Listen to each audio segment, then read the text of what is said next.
Mate, just want to talk to you about a couple of the sponsors for Newcastle City this year. Yeah, we've been really lucky. We've got four strong existing sponsors back this year in the Bennett Hotel, the watering hole that we all visit after the games, and they've been long-term 10-year sponsors. We've got Dannenberg Civil back with us for about the 5th or 6th year, I think. Yep. Century Private Wealth, again, 5 or 6 years. And Cooper's one of our very important sponsors that links quite nicely with the Bennett Hotel. I definitely like Cooper's as a sponsor, that's for sure. What about some new ones, mate? Have you got any new ones recently? Yeah, we did. We got some new ones this year. We've got 8 Recruitment, Nadine Barretto.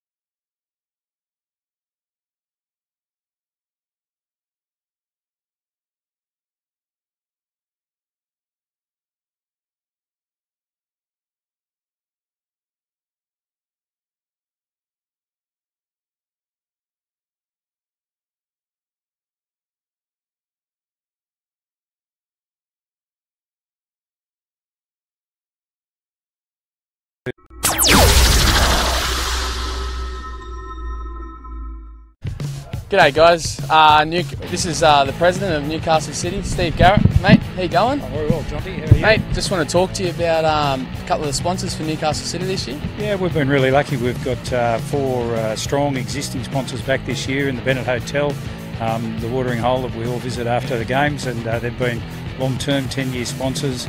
We've got Dannenberg Civil back with us for about the 5th or 6th year, I think. Yep. Century Private Wealth, again, 5 or 6 years.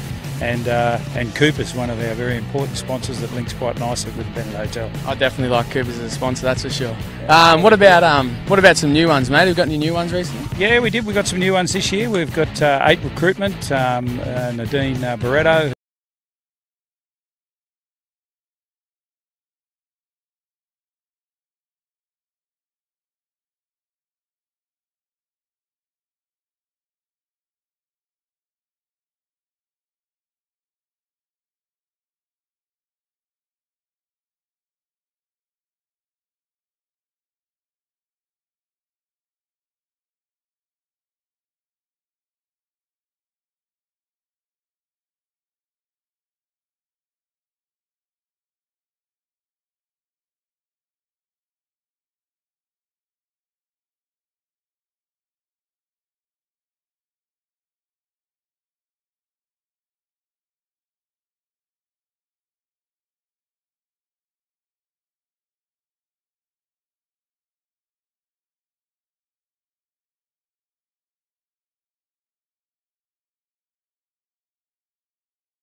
Good afternoon and welcome to Number One Sports Ground for round one of the Newcastle City Council Summer Bash. It's a warm afternoon in Newcastle. The breeze just making it a little bit cooler for the players this afternoon. Newcastle City Sabres taking on the Hamwicks Pumas. A really interesting clash between a side who's just outside the top four in the two-day competition in Hamwicks and Newcastle City, who are closer to the bottom but have got three imports who may well turn their season around in this T20 competition. Joining me in commentary is Peter Kembry, part of the NDCA committee. Good afternoon to you, Peter. Good afternoon, Ben. Now, just tell me your thoughts on this one this afternoon. How do you think the City boys, or your City boys, are going to perform this afternoon? Oh, look, I think they'll perform well. I think Dylan and Ryan coming back in clearly lift the confidence of the side. They're a young team. They're, they've probably been let down at crucial moments in matches this year, and their position on the table doesn't really reflect the effort and potential that they've got. So, but again, they're up against that side, Hamwicks. They're perennial success stories in this competition as well as the two-day competition. I think they've been in the last three finals of the T20, so they're going to be a tough side to beat. But it's a game. It's a great evener, this short form of the game, and if this game lives up to the delivery of the games that have happened this week, it should be a classic match. Well, Newcastle City won the toss and elected to bat, as you do in competition, because I'm pretty sure the stats will tell you, and we'll chat to Chris and Michael shortly about those stats in terms of when you bat first and how many times you win, because I think they'll tell you that you win most of the time when you bat first in this competition. So Hamwicks heading out there onto Number One Sports Ground, and Newcastle City not too far behind them. And opening the batting will be Mitch Nesbitt. And alongside him is George Lavelle, England under-19s wicket keeper. Peter, tell us a little bit about George. He's playing down in Sydney at the moment with North Sydney. Yeah, George, look, he's a bit of a talent. He's just won a contract with Lancashire in England. He'll be keeping there, but Josh Butler's their number one keeper. I just want to give a shout out to George's mother, Alison. She's back in Liverpool. She's got up at a fairly early hour of the morning to listen to us, to catch what his son's performances are going to be like down under. Look, he comes with raps. I mean, he's obviously a quality keeper, and let's hope that it was worth the drive up the freeway. Definitely. Let's hope it was well worth it. We'll tune in, we'll check in, I should say, with the Sportscastle boys on the sideline. Good afternoon to you, Chris and Michael. Yeah, how you going, guys? Certainly a warm one down here, that's for sure. And looking at the City boys, they're very happy winning the toss, as you touched. A sign in regard to going on to win the game historically. Looks like we've got a bit of a wardrobe malfunction out there, though. A couple of boys changing pants. Yeah, what's going on there? Well, you guys will have to get to the bottom of it, being on the sideline. Let us know. We might have to send Michael for a run, find out what's going on there. But that was very interesting. Hamwicks are known for their mind games. Yeah, well, that'd put any batsman off his game, I think. Seeing a bloke standing right close to you there as you're trying to take your stumps and no pants on. But as I was touching on, I think last season in the games played here at Number One, it was 6 from 7 of the sides that batted first. Went on to win the game. The fading light proves hard in the back end of the second innings to take on with the chase. And then obviously the last 2 games we've had here, guys that have batted first have also got the job done. And opening the bowling for Hamwicks is Abe Gibson. He hasn't picked up too many wickets in the two-day competition, just 2 wickets in 3 completed matches for him. But in the one-day competition, he was taking wickets left, right and centre. 11 wickets in 5 matches that City played. So a slow bowler to open up this match. And George Lavelle gets off the mark the very first delivery. Interesting tactics there from Hamwicks. Opening the bowling with a left arm round the wicket player. What do you think of that one, Ben? Well, we saw the other night Toronto open the bowling with Dylan Robertson, slow bowler. I should say James Beattie it was they opened the bowling with, and he got hit for 12 off the first over. So we'll see if Hamwicks fare a little bit better. And we know Abe Gibson, quality bowler. Sorry there, Benny. We just had an update on the pants gate situation down here. Apparently Mitch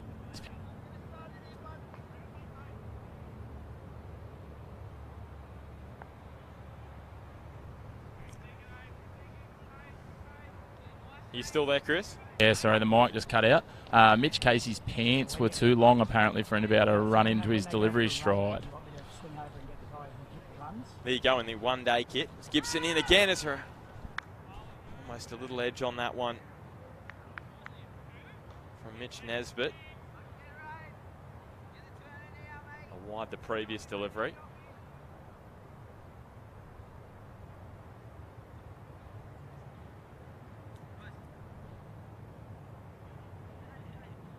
Stumps just been dislodged, I think.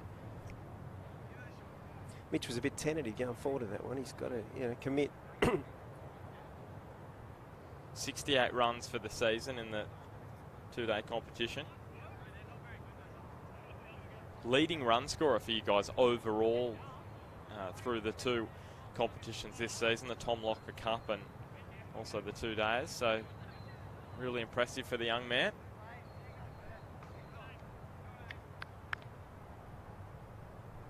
That one dropped short. And they will get back for 2. Yeah, well done.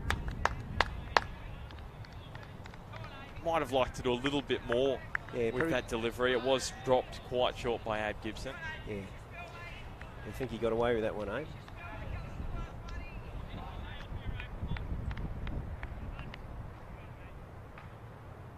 Gibson again. Well bowled, no runs there. It's been a tight first over.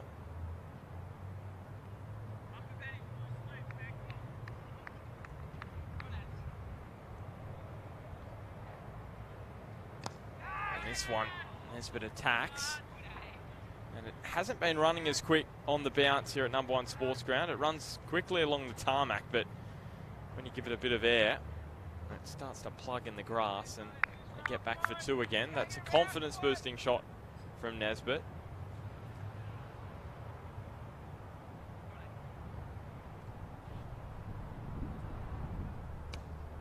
And this one, well taken.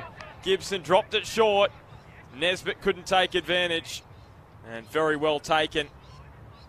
And Hamwicks get the first wicket in the opening over. He'll be so disappointed with that, Mitch Nesbitt. Yeah, that was... he will be very disappointed because that was a terrible ball and it should have been put away. How often do we see it though, Peter? Okay. Drop the ball short and the wicket is forthcoming. Just tell us a little bit about the next man in, Dylan Hunter. Well, Dylan was a star performer last year for City. I mean, single-handedly won a few games there with the bat. He's quality, and he's gone down to Randwick this year. He's doing well, and he's come back as a marquee player for this game. Look, he's going to be a key wicket.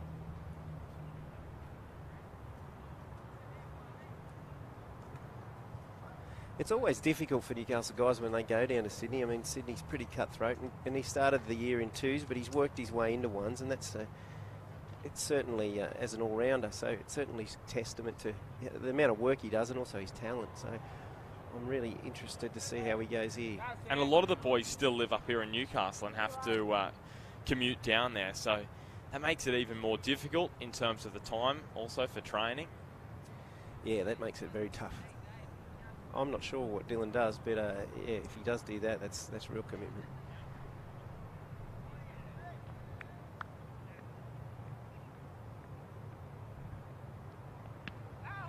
This one flicked away nicely by Lavelle. Only faced the 2 deliveries and knocked away a couple of runs. And joining us as well this afternoon is Josh Sim. Welcome. Actually, we might get your mic turned up first. And then we'll bring you in. At the moment, Sam Webber is bowling for Hamwicks.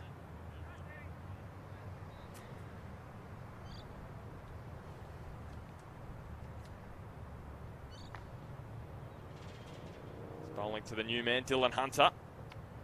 And he's worked that nicely away to the boundary. And as I was talking about before, Peter, along the ground, the ball is like lightning racing across the outfield.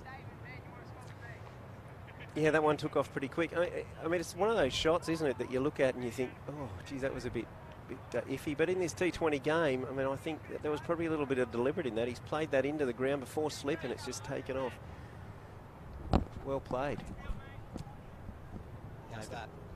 That's perfect, Josh. Here's Webber again. That's well played. That's probably where he was attempting to nerdle the last delivery, and he gets through for the single. He looks good just in that with that shot. I mean, Lavelle, we've only seen 2 balls of him, but both he's got away for singles, and his shake's been quite good. So hopefully this partnership puts on a few.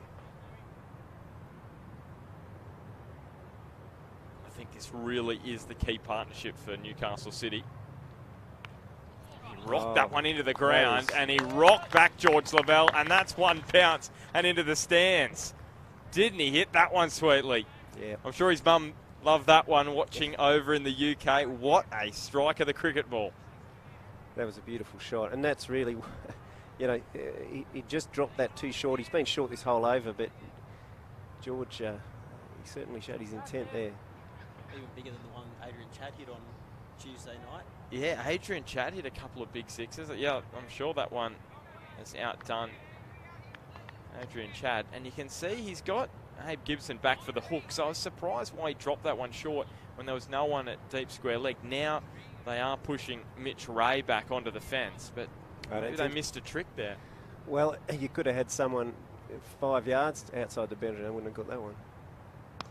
As Lavelle cuts this one. Well, that's his first dot ball.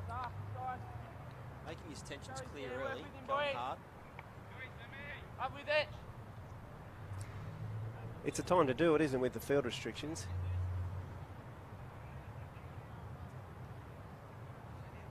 They couldn't have asked for a better start. 1 for 18.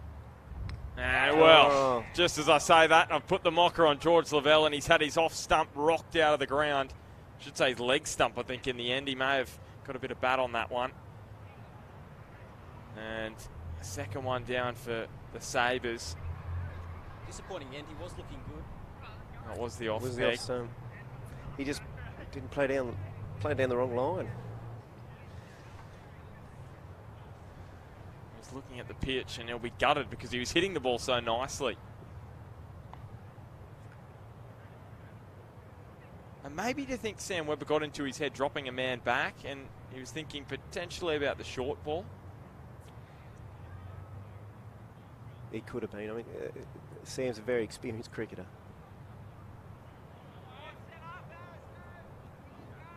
Ryan Van Kemenade, the new batsman, playing a lot of first grade down in North Sydney. I believe he got 100 in a T20 game in the under-20s for Newcastle City last year. He did, 106. You wouldn't mind 106 right now, people. It'd be nice, wouldn't it? So Abe Gibson is going to continue. Hold a really tight first over. And took a wicket as well.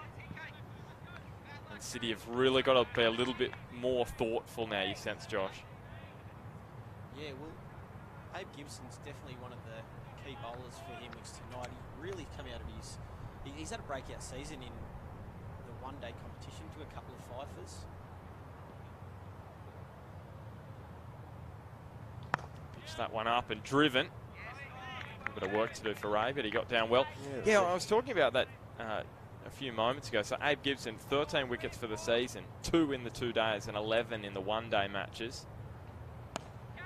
That one pulled away nicely. Speeding across the outfield. And I think he's done really well there, Aaron Cooper. Racing along the boundary. Was his body over long? Hard to tell. There's a couple of those on Tuesday night as well. Yeah, I'm backing him in here.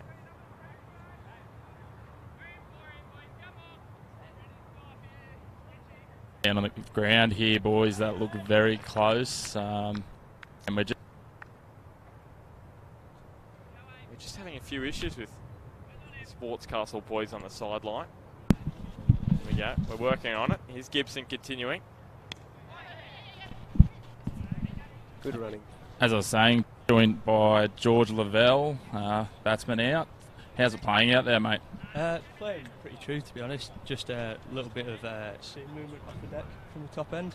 But no, back of the length, it's going through pretty true. Nice pace on the wickets. Looked like you saw him pretty well there when you managed to clear the fence. Yeah, it wasn't too bad a shot. I got most of that.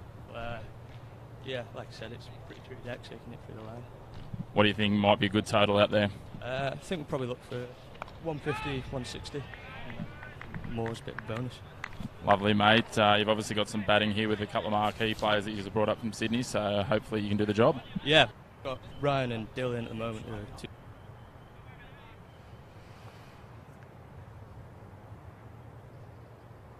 I'm sure he's going to say 2 fine players.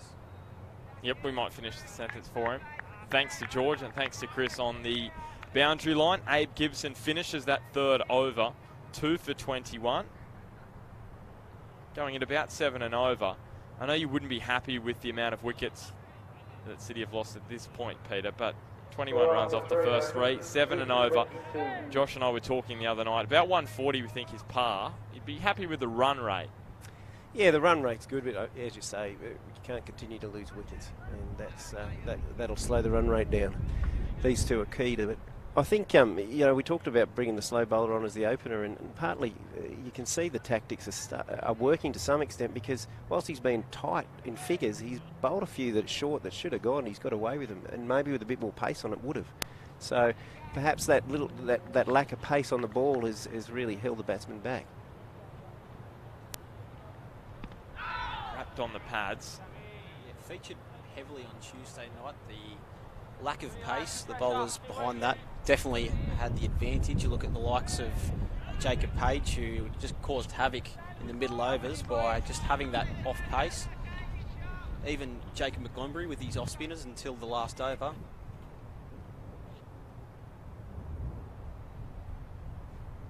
Oh, Another one down. Van Kemenade as his poles rattled, and City in real trouble now, 3 for 22. This is terrific bowling from Webber. it's probably not the shot you would have liked him to play at that time, given what George said, particularly that there was a bit of seam movement off there. He just seemed to think he was going to hit that one out of the park. I get his intent, but as we said, the run rate's not too bad. It's the wickets that we can to hold on to. Just That's superb, and superb length as well. I know it's a poor shot, but twice he's hit that length, hitting the top of off stump, and he's knocked it out of the ground, Sam Webber. He's putting it right on the money spot, and City are in serious trouble now, 3 for 22. Yeah, look, he's been one of the best cricketers in Newcastle over the last 15 years, and you really got to respect that. And I think that shot probably didn't show the respect to the bowler that it should have, because he's certainly a quality performer and a key player for Hamwicks. Hamwicks are fortunate enough to have 2 of them. Yeah, that's right. Matt Webber, his twin brother. Yeah, Sam currently sitting 8th in the champion player rankings in the 2-day competition. Another great season for him.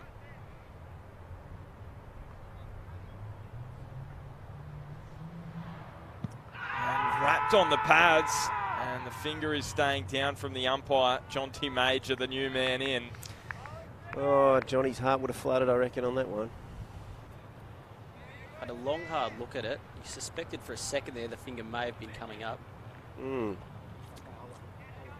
92 runs this season for John T. in the 2-day competition. High score of 52. Might have hit just outside the line, I think. He's guided that one down to third man. Peter, John T's long been one of Newcastle City's brightest prospects coming through, even as a junior, played first grade at a young age. Yeah, he did. And look, he was partly in the shadow of his older brother, Jesse, who was probably the top junior of his age group and was rapt to go a long way, and has played for a number of clubs and scored some good runs. But Johnny's really come out of his brother's shadow, I think. And look, as you say, he's a good all-rounder. He's had some time in England. He's maturing as a guy and as a cricketer. And I think this captaincy's good for him.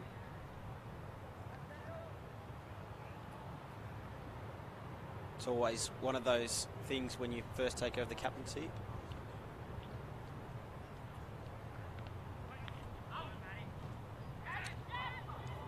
And attempted to be guided down to third man by Hunter, and on that occasion he couldn't split the slips cordon. And the end of the over, 4 overs down, 3 for 23. Yeah, and it's a difficult time to take over captaincy at any time, you know, but certainly at a club when your number one player was leaving, I think it was brave of him to take it over. He knew what he's been here a few years, so he knew the guys and he knew what he's getting into, and there's a good culture in the team. That's the thing about this team for the last few years. There's been a really good culture around it, and I think that, you know, they persevere with that. There's 6 or 7 local city juniors in the first side regularly, and I think that's it says something to the club's, I guess, approach and philosophy. So Abe Gibson, they're going to look to bowl him out. Matt Webber, the captain of the Pumas, he's decided to give his spinner another over.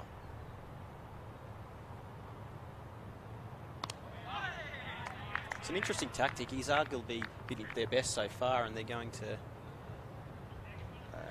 bowl him out. Obviously, see him with a couple of wickets, but Abe's kept it very tight. 2 overs, 1 for 10. Make that 2.2 overs, 1 for 10. And this is the thing, you build up a few dots and the big shot is likely to come. Jonty Major on strike. Again, he's rocked back and can only prod it to point.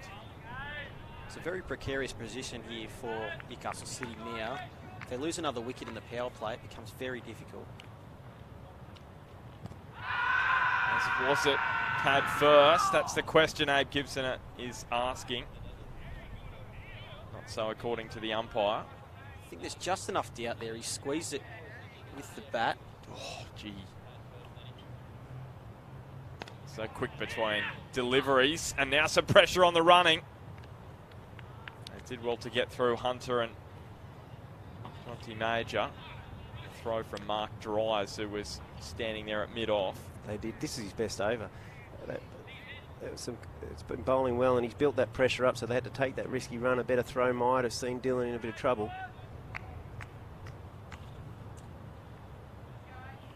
So just the 1 run off this over. And they will get through for a second. Mitch Ray doing the fielding at cover. Good 2 over. runs off it. 3 for 25. So that good run rate after 3 overs of 7 overs, see what a wicket does. Just 4 runs off the last 2. Just talking head-to-heads between these two sides. They met in round 2 of the NDCA 2-day competition, and Hamwicks got the job done in an outright victory, a strong win. That's actually just one of 2 outright wins in the 2-day competition this year. So they've been rare. City will have confidence, I should say, Hamwicks will have confidence coming into this afternoon's match on the back of that result. Sam Webber had a great afternoon, 34 and 87 with the bat.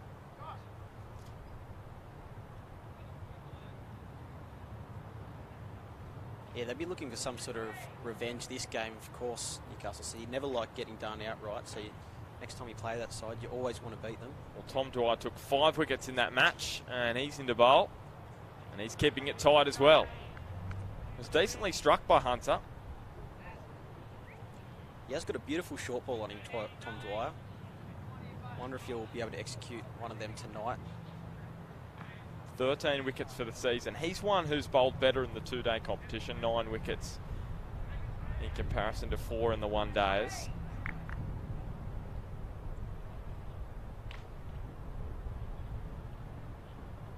And a little feather on that. Oh. And a 4th wicket down for Newcastle City. They just can't stem this flow of wickets. 4 for 25 in the 6th over. It gets more difficult. Dylan Hunter is on his way, and the 3 imports all gone for the Sabres. That makes life very difficult. Yeah, he'd had some success with that shot before, but this time he just has misjudged it.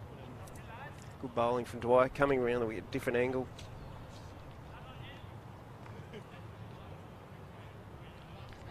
Just in terms of wickets this year for Hamwicks, wouldn't you love to have 5 bowlers who, between them, I'm just doing the maths in my head now, have 66 wickets. So you've got Anderson 14, Gibson, Dwyer, Casey and Matt Webber with 13 apiece. Each of them have 13 wickets for the season. Incredible. Makes for a very handy bowling lineup. It's one of their strengths, Hamwicks, and why they've been so good for so long. They've always had a very handy bowling lineup. And we haven't even seen Kane Anderson yet, their leading wicket taker this year.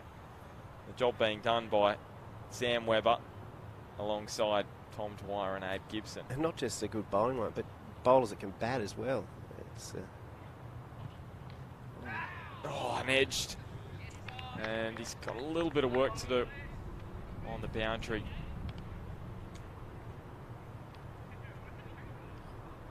That's nearly another one.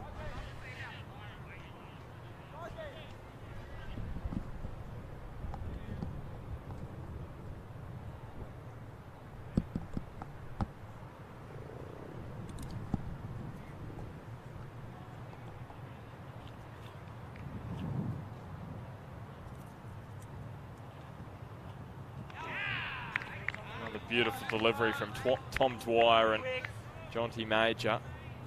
It all ends up. And since the third over, it's been very slow going. 2 for 5 in the last 2.4 This overs. is what wickets do, Ben. These batsmen out there now, in the back of their head, they know that they've got to stay there. And This one off the edge, there's another one. 5 wickets down. What an over this has been for Hamwicks and Tom Dwyer. 2 wickets in 5 deliveries. And this could get embarrassing for Newcastle City. 5 for 26. We'll head down to the boundary to the Sports Castle boys. Chris and Michael, not a great start for City. Definitely not the start they were looking for, and I think they were still reasonably confident with the skipper out there, but now that he's fallen, it's going to be a lot of work to do for the tail to post what needs to be a competitive total. As we talked about earlier, probably 130, 140. It'll certainly be interesting to get the skipper's opinion once he's cooled down on what he thinks a revised total might be. Now, you guys have the stats at your fingertips. Do we know what the lowest total is in this competition? Maybe I'll set you that task. Not offhand, but we'll get it back to you very shortly. Can't imagine it'd be too low. I think around the 60 or 70 mark. Yeah, that's what I was going to have a stab at. But I'm thinking around 60.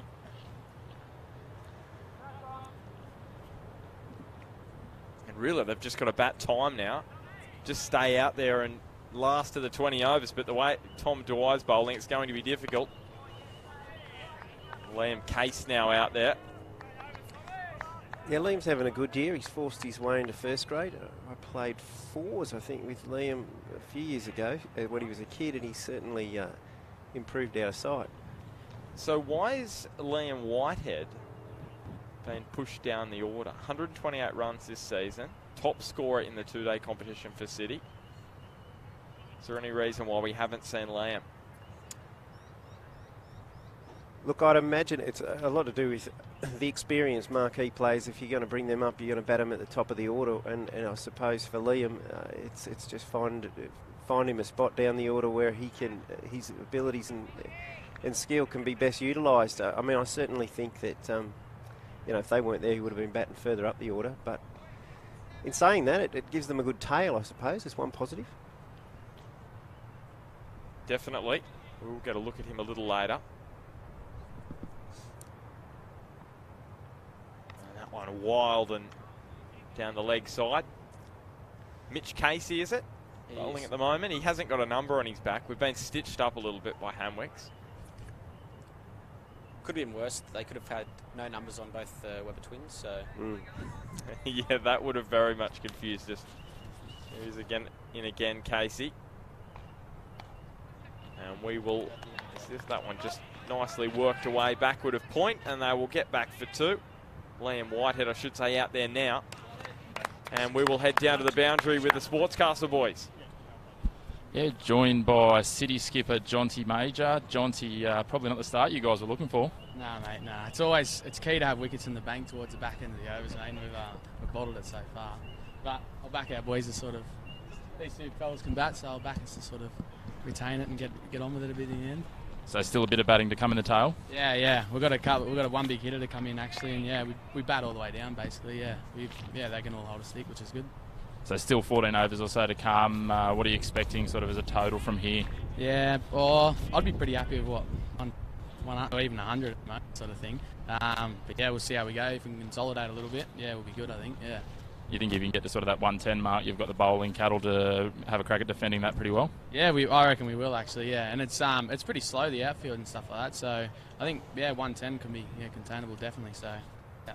And history obviously in your favour. 6 of the last 7 sides that have batted first here have gone on to win. So even with a low total, it obviously gets a little bit harder to bat as the light sets. Yeah, definitely. It's with that pink ball, mate. The last 10 overs of the batting side sort of thing is can be pretty hard to see. So yeah, hopefully we can bat through a little bit, put a bit of competitive total out there, and then we'll go from there. All right, mate. Well, thanks for your time. Best of luck. No worries. Thanks, mate. Cheers, mate. Thanks, Chris, and thanks, Jonty. Casey in again. Peter, he mentioned a big hitter left to come. Who might that be? I think it might be Hancock, I think he's referring to. Have you seen that the big boy? He doesn't mind swinging from the hip, so I think... Well, he's hit the most sixes this year for Newcastle City, a couple over the fence. That's a full toss, worked away. It's not going to have the pace to reach the boundary. Doing the running out there, Mitch Ray. I'll get back for 2. Bit of a confidence booster for Liam Whitehead, just working that one off the hips. That's all they've got to do at the moment, just push around the singles, get the odd 2 when they can. They've just got to extend this game a little bit. And Jonty was talking about how the last 10 overs, well played by Whitehead, but it's not going to beat Abe Gibson mid-on. Jonty was talking about how the last 10 overs are key because it's difficult for the side batting second to see the ball at times. But the issue is they've got to actually bat out the 20 overs. It's so crucial that City get through the 20 overs. So then Hamwicks do have to bat with a little bit weaker light. And that one is racing away down towards the boundary. Very fine. And Whitehead gets back for 2. A little tight. They've just got to give themselves every possible chance, and be that they make the final to the 20th over and they've got 6 for or 7 for 90. They just give themselves every chance. 7 overs down, 5 for 34. A better period there. I think that's right, Josh. I mean, that's that old adage: you can't score runs if you're not out there. So you've got to use those balls. And I think that was a pretty loose over, but the guys didn't lose their head. There was no stupid shots in there. They picked the 1s and 2s, running between the wickets well. And I think they've got to do that for a few overs and consolidate. If they can get to the 14th or 15th over with these 2 there, you can really go for it. And maybe Hancock comes into his own then, because I don't think he's the guy you want coming out with 13 overs to go. Yeah, that's exactly right. Matt Webber keen to use his bowlers for longer spells. Tom Dwyer second. Another great delivery. So no bowler has just come on for a single over. Abe Gibson bowled 3, Sam Webber bowled 2, and Tom Dwyer now into his second, which I don't mind. Gives bowlers just a chance to get their radar locked on. Get the rhythm happening. Exactly. Tom Dwyer here, he's causing havoc for the right-handers. He just looks like he's nipping them away. A couple of the batsmen playing it missing.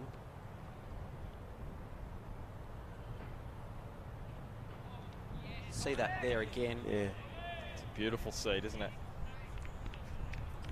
Our research has come back to us, Ben. We've found a total from last year's NCC Summer Bash. Stockton were bowled out for 46, so that's the number that Newcastle City are going to have to pass for the lowest total. That was up against Charlestown at Kahibra Oval last year in round 2 of the Summer Bash. Gosh. Thank you, boys. I knew you'd do it. Beautifully done. And 3 dot balls from Tom Dwyer to start this over. I'm going to go out on a limb here and say that City have no chance of being bowled out for less than 46. I think they're safe now, but earlier on it was looking dicey. How many overs they batted for that 46? That could be the next challenge. You got that, boys? Yeah, 15 and a half, and Charlestown chased it down in very few overs.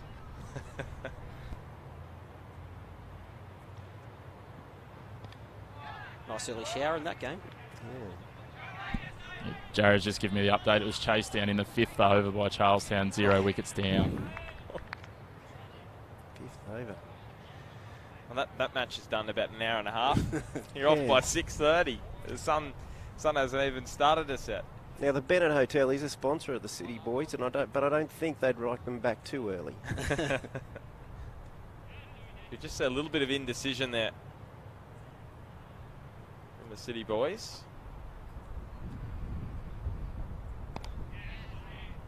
Liam Whitehead showing why he has been City's top batsman in the 2-day competition. Overall, Mitch Nesbitt has the most runs for them across Tom Locker Cup and the 2-dayers.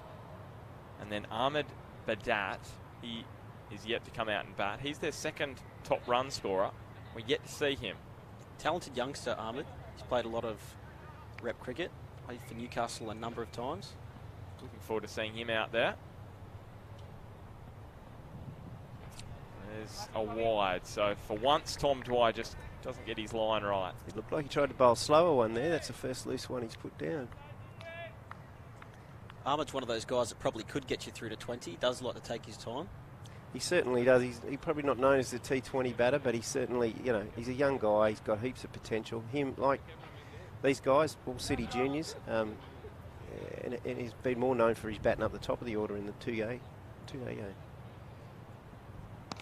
This time Whitehead goes on the attack. Can't get it past mid-on. And both he and Liam Whitehead, they're the 2 top run scorers as we reach the end of the 8th, and it is 5 for 36. The top 2 run scorers in the 2-day competition both have a couple of scores of over 25, but not reaching 50. So they've been consistent, just not going on to make that bigger score. So you can see that they've got the potential. Look, I think that's, probably where City miss a guy like Dylan or others, a bit more experienced batsmen that are just out there batting with these young guys, because it's just that mountain. You get the start, and any batsman tells you you loosen up when you get to 20 or 30, you think you're in, and it's a danger time. And really, they need to be batting on and getting those big totals, but it'll come. It's just experience. Sorry, Pete. I was just going to say, Mitch Casey coming on to bowl. Into his second over. A full toss. He's bowled a couple already. He's struggling with his line end length, isn't he? He's not quite finding his radar just yet, and I think the City Boys will be pretty happy with that. Hoping that they can perhaps get a few runs out of this over. Tom Dwyer at the other end bowling so well. He's not giving much away at all. He's been the most expensive, his first over going for 8. That's a better line and length.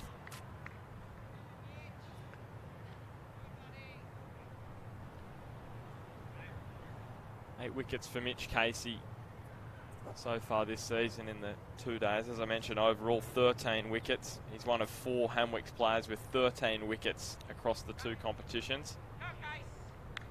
So when he's on song, he can pick up some wickets. Attempted Yorker.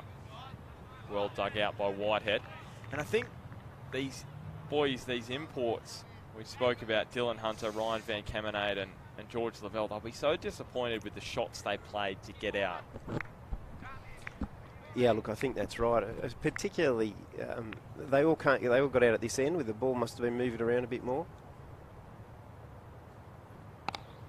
Whitehead walks down at Casey, and easy as you like, just knocks it through the covers for another single. George was looking particularly good too. I mean, I think he got done by a beautiful ball that he played down the wrong line that nipped back on him. Ryan's shot was probably ill-advised, but I guess those things happen in T20 cricket.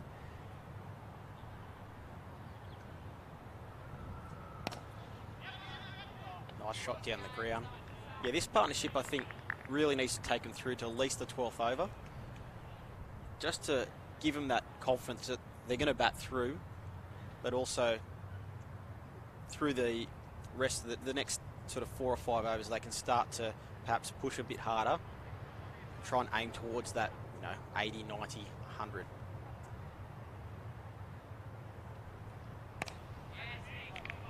I think that's right. The challenge for these boys is, as you say, to pay a little less risky, but still keep that scoreboard ticking over. That's the completion of the 9th over. Apart from that full toss, that was a better over. Ben, just an update from Waratah Oval. The Seagulls have won the toss and they're batting in the 9th over. They're 4 for 51. Thanks, Michael. That one an interesting contest this afternoon. The Seagulls up against the Whips. Seagulls probably favourite to win that one, considering Belmont at the bottom of the 2-day standings not having a great season. But you never know in the T20s. I'd tip Belmont to get that done, I reckon. They've, depending on import-wise, I haven't had a look at that. But I do love an underdog. Yeah, it's just good to see teams that aren't doing as well have a few wins in the T20 competition.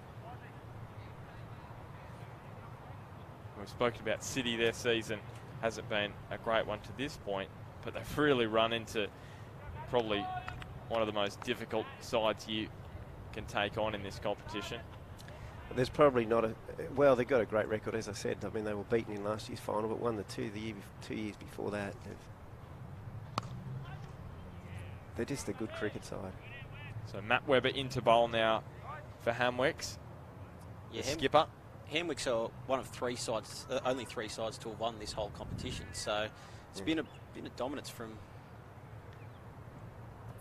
the likes of Uni, Hamwicks, and Merriweather. Yeah. Going back to 2010 and 11. And Uni going down yesterday. They've been doing well on the 2 days. Tom Locker Cup as well made the final. And Hamwicks took that out. He's been in the field there as a couple. Yeah, Taylor Mitchray, I should say, just couldn't bring that one under his control. A couple of very tight games yesterday, actually, going down to the last ball. Yeah, Newcastle Uni, I was talking about that super over, which they played against the Magpies, Charlestown. No run there for Liam Case.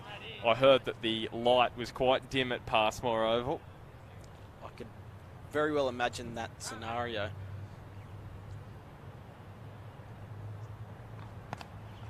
Case again can't work it past the Hamilton Wickham captain. What a great over this has been. 2 runs off it. Just bowls in good areas, doesn't he? Hard to get away.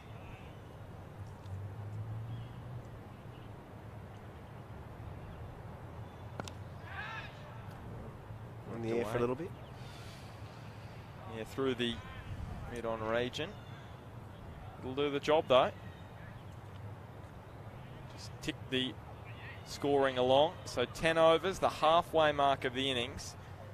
And the Sabres are 5 for 42. They need 5 runs now to go ahead of that lowest ever total in this competition.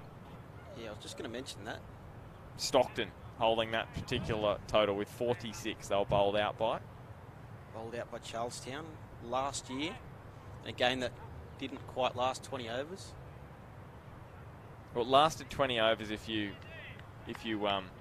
calculate the amount of time each side batted for. Yeah, 20.4 or something, is it? Kane Anderson. Yeah, Kane Anderson, the leading wicket taker for Hamwicks this season. And gee whiz, he could have had a stumping there. Betty Ball can be pretty unhappy with that. Yeah, there it is. I think Liam got away with that. He's just got to... I think his eyes lit up a bit, and let's put one on. Should come back for the second. Well, the 2 Lambs are doing well at the moment. Case working that one away for a couple. Geez, you'd be dirty on yourself as a spinner to bowl a perfect ball, miss the stumping, and then next ball, short, hit away. And then you see Abe Gibson bowl a short ball first over and pick up a wicket. Oh, Ben Balcombe, he not having a great moment behind the stumps. Well, he's confusing both batsman and keeper at the moment.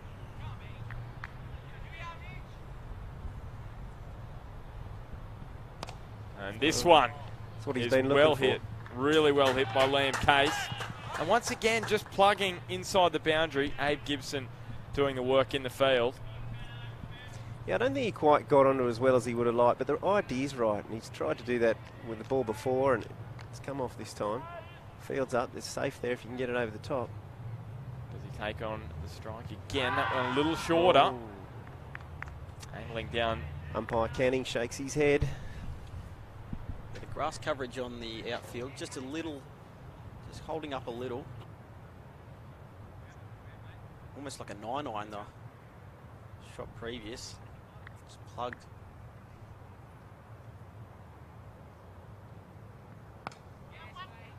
Good use of the feet by Case. And not well fielded on that occasion by Cooper in the covers. Almost like he was on ice skates for a second there. He was over at Warners Bay, was he? Played for the North Stars. That's the end of the over. 11 down, 5 for 49. Let's head down to the boundary side with the Sports Castle boys. It looks like the batters there, especially Benny Balcombe, really starting to find the pressure from a lack of boundaries. It's nearly 10 overs since the last boundary. I think we're up to about 8.3 since that massive 6 that was hit at the start of the game, and not a single 4 yet. That is a long drought. And it becomes 52 balls now. I think Dylan put one through slips. One of the first balls he faced, but yes, certainly. I think that was the only boundary, and then Lavelle went over the rope for a 6.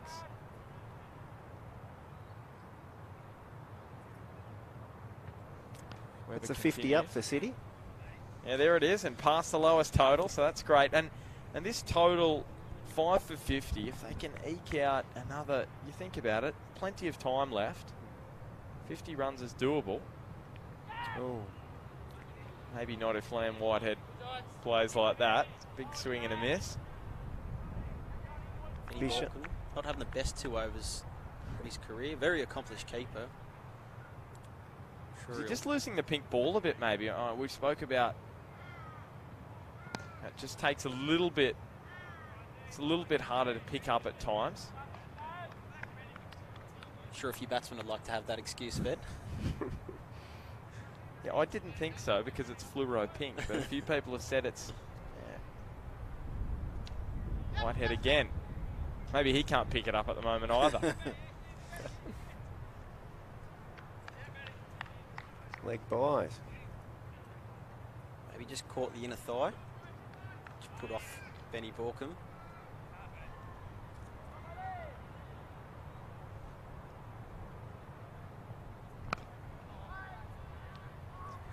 One seemed to skid on a bit. Case had to get down quickly, and disappointing from Hamwicks. They're going to scamper through for a single.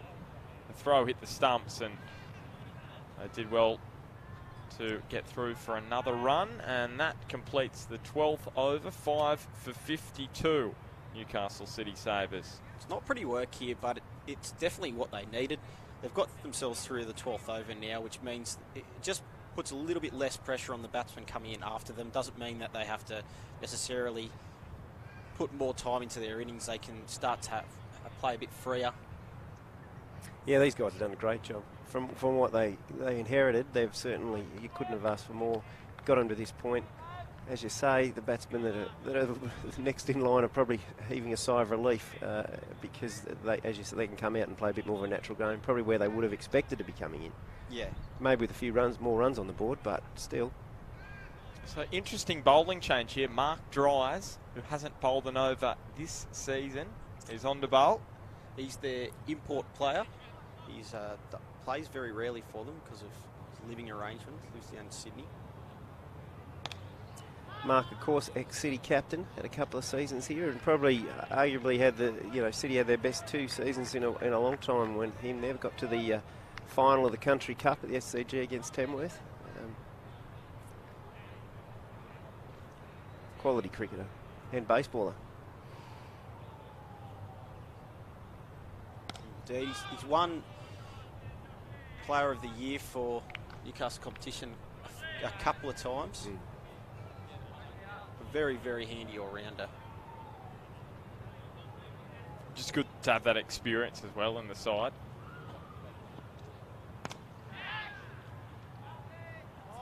This one works straight to Mitch Casey. Look, Taken out of the attack.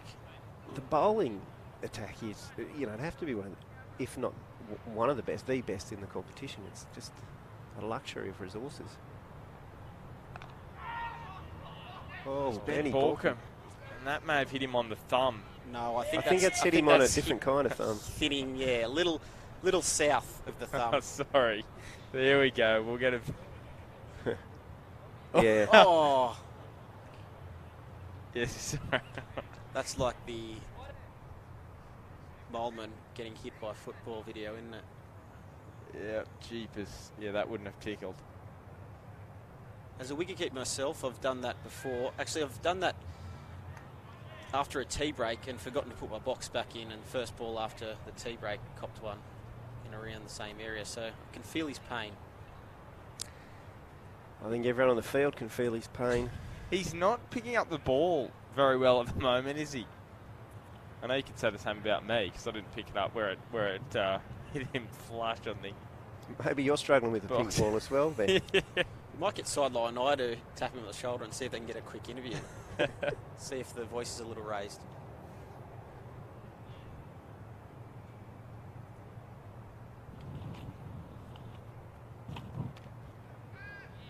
Oh, that's got him. And another one down for Newcastle City. Ben Balcombe hit in the crack as the ball before. Now a wicket. And that one is smashed into the leg stump. Just gets another chance for a little bit of relief. Look, Liam probably was a bit frustrated there.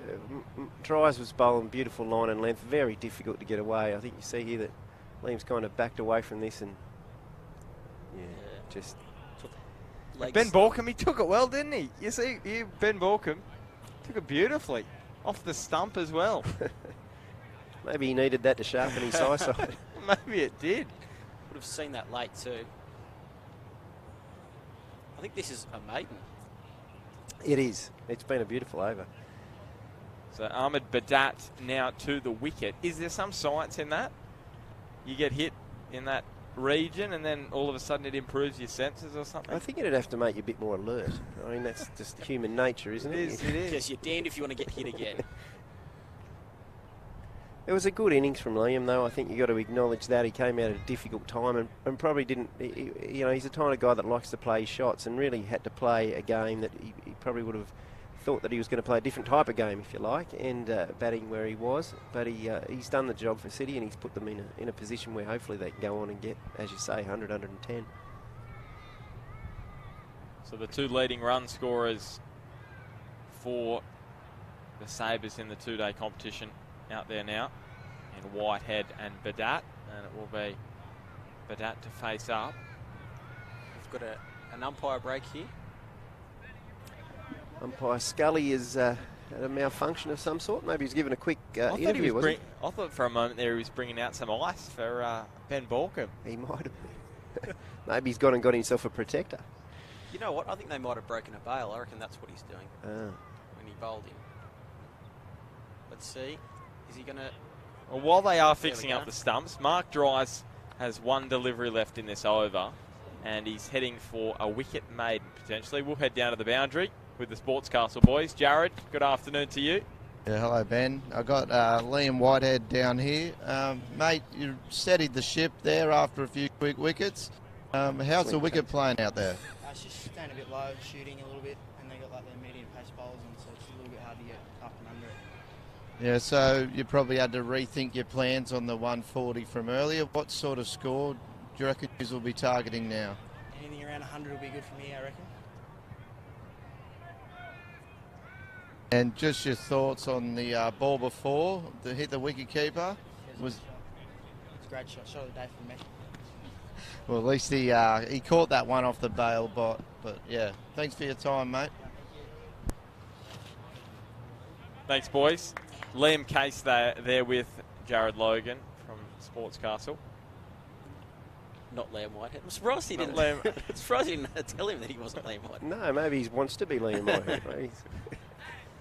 And the wicket maiden, which Mark Drives was targeting there, apparently just going astray with that French cut, was beautifully played. And they got back for 2, so Badat off the mark. Saw you giving it a small clap there, Ben. You I couldn't have done it better yourself. That's your shot. That's your go-to shot. Normally I get bowled or a French cutter to it. That's was beautifully played. Interesting change here. Dave Stevenson coming on. Hard to set a field for the French cut, that's one thing. Good to see the crowd in here this afternoon at the Newcastle City Council Summer Bash. Looks like Newcastle City have some training over in the nets in the left-hand corner. Yeah, it hasn't been a great afternoon for the Sabres. And David Stevenson, he's going to come into the attack. I think these boys have really got to start to push the singles if they're not going to hit boundaries. There's plenty of gaps there now, so they've really got to get runs off every delivery if they can. Whitehead nudges that one through for a single, through backward point. You'd think they're going to start to have a look here. Stevenson bowling some loopy leggies. He hasn't bowled this season for Hamwicks, so another interesting bowling move here from Well, I was going to mention, Weber. he is predominantly a batsman. I don't remember having seen him bowl before. On a bit of a full bunger to Badat. Accepted that one nicely. Well, they got him pretty well protected on the leg side here. I think, he's probably seen that the ball come, when you take a bit of the pace off the ball, the City batsmen have struggled with it, and I think it's a smart move in many ways. All played by Whitehead. Another full toss. Will it be a boundary? No, it won't. Abe Gibson on the rope. Yeah, tough to punish the spinners, especially when there's not a lot of pace behind it. You've got to make the pace yourself. The French cut doesn't really have the same effect. And we saw that on Tuesday night as well. It was the slower bowlers who did more of the damage. The quicker men more expensive. A bit of work to do here for Gibson. Oh, they've made a meal of it. Beautifully played. I don't think it was as big a meal as what it may seem. It was going quickly, and he had a lot of work to do, the tall spin bowler. Maybe he could have put in the dive, but that ball was travelling from Liam Whitehead, and it's such a quick outfield if you hit it along the turf. Here it is. We'll just have a look at how much ground Gibson had to cover. It's a beautiful shot. Virat Kohli would be proud of that.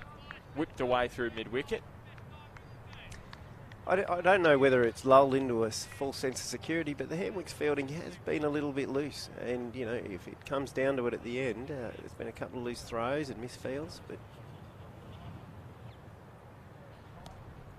not well played, but it's straight to the man. Backward, well, there you go. On cue, Peter. And he has made a meal of that one. That's the reverse commentator's curse. And that's where you just put your arms out and go, how good am I? Spot on. Straight through the legs of Kane Anderson, who is just there at backward square leg. As you mentioned, maybe they have just lost a little bit of focus. well, there's been a couple of misfields. There was that throw that didn't need to be thrown that hit the stumps. Isn't your wicky struggling behind the stumps? I don't know. Whether it's overconfidence or whether they're all going to blame the pink ball, but it's certainly the energy doesn't seem to be there. Just a quick update from the Seagulls are 6 for 7. 6 for 7. Looks like Cook was on a hat. I think 6 for 75. 6 for 75. 6 for 75, the Seagulls against the Whips. That's at Waratah Oval. Similar. So he's got to try and make up for that fielding mistake. I tell you what, Ben Balcombe has let him down again. Kane Anderson, he'll be tearing his hair out. Another stumping goes begging. Yeah, that was well, any focus that hit board has seems to have gone out the door. Oh, that's got to be a wide, I think. It's certainly...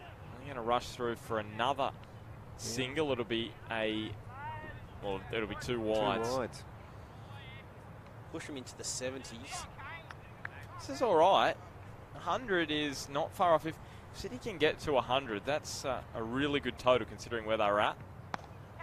And that is well played. That should get there. But once again, in the air, the ball just does not run. And it just does not bounce well on this surface. Just hit the turf and sat there about halfway between the circle and the boundary. Good use of the feet, though. And good running as well from these two young fellas. A few overs ago, we're talking 90 as probably the target score, but that's definitely out the window. Now, I think 100, 110 is more where they're looking at, and maybe more depending on how the last 5 overs go. Yeah, I think the optimists over there will be looking at 120. It's certainly... it was a great partnership, and these guys, as I said, they just got to keep the scoreboard ticking over. On Tuesday, 150 plays 130, and then last night, 135 plays 136. So, for... He's picked out Mark Dries there. That doesn't help. Ahmed Badat, he'll be a little disappointed. Just couldn't keep it along the ground. And well taken at mid-off by the veteran of this competition, the experienced Mark Dries. So 7th wicket down, 7 for 72. And Cal Fowler will head out there for the Sabres. Excellent innings there by Liam Whitehead.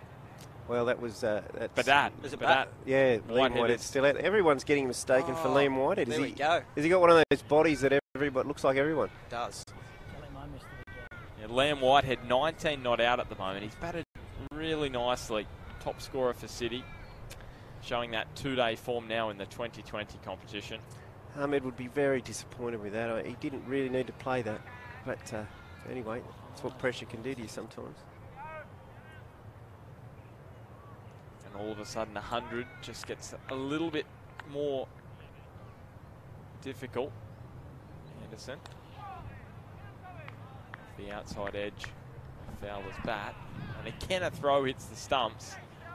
Fortuitously for Hamwicks, it just bobbled a couple of metres from them. So that is the end of the 15th over. 7 for 72.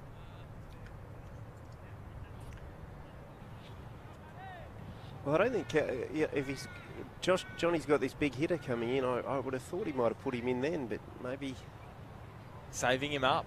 Maybe I'm not sure. He certainly looks like he's padded up and ready to go. He's got his focus on over here by the gate, so I'd say he'll be our next man in should another wicket fall. So we've got David Hancock and Sam O'Sullivan to come next. I'd say Sam O'Sullivan will probably be the last man out.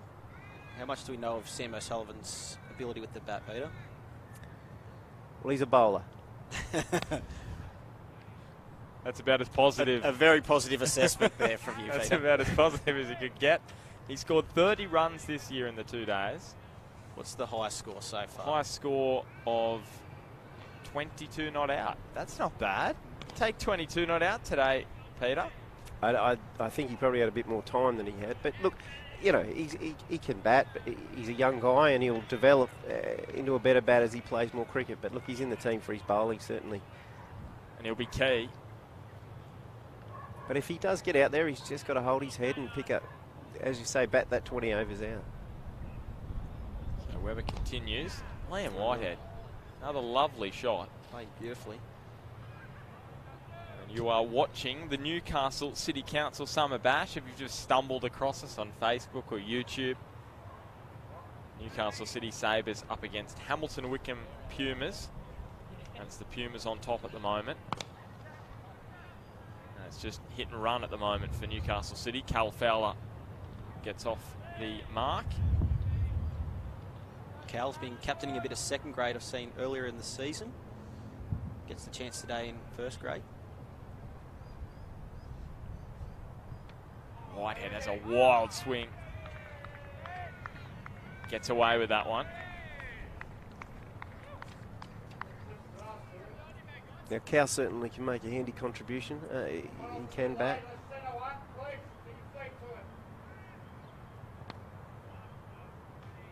Another one of Sydney's talented juniors coming through. Yeah, him and his brother Quinn. They've been playing senior cricket from a very young age, and I think just that experience over time. He's certainly blossoming this year. I think taking on the captaincy of second grade. I mean, that's a tough grade to captain. Captaining's hard at any time at second grade. I mean, you never know who's going to pull out of first and who you're going to lose, and he's done that well. It shows a bit of maturity, and I've said, his performances have warranted him up into first grade, and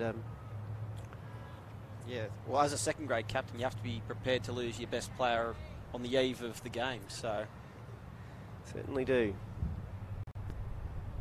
Many a good plan can go by the wayside very quickly. But he's a talented left-arm spinner, Cal. Sorry, he's a right-arm spinner. Yeah, yeah, he is. His brother's a pace bowler. That's right. Quinn's the pace bowler. Got a bit of an under edge on that, Cal Fowler, and he's on his bike. 8 wickets down. I was just going to mention he'd been so consistent in the first grade competition, an average of 30 runs. So he made top score of 27 not out, but he's not going to get there this afternoon. Look, if City take anything from that was how low it kept. I mean, that one just Drysy skids through. He plays over top of it. Maybe there's something in that. We saw on Tuesday at the other end here, Dylan Robertson from Toronto get bowled by Pat McGann, which had a ball that just kept very low. The first ball that he got to see, actually. And the pitch didn't play many more tricks after that, but that ball certainly put a warning shot out. Yeah, it's every now and then the pitch is just playing a little bit up and down.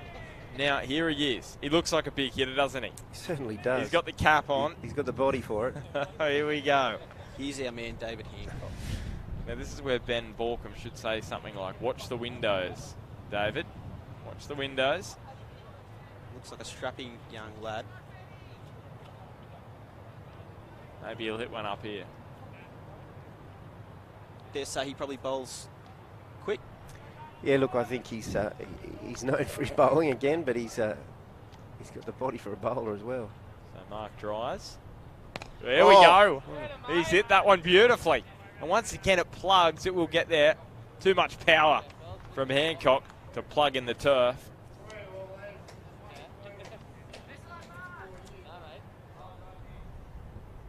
Yeah, look, Johnny wasn't misleading us. Getting some support here from the crowd. Feels like I'm in the Sydney Hill in the 50s. Here's Dries again.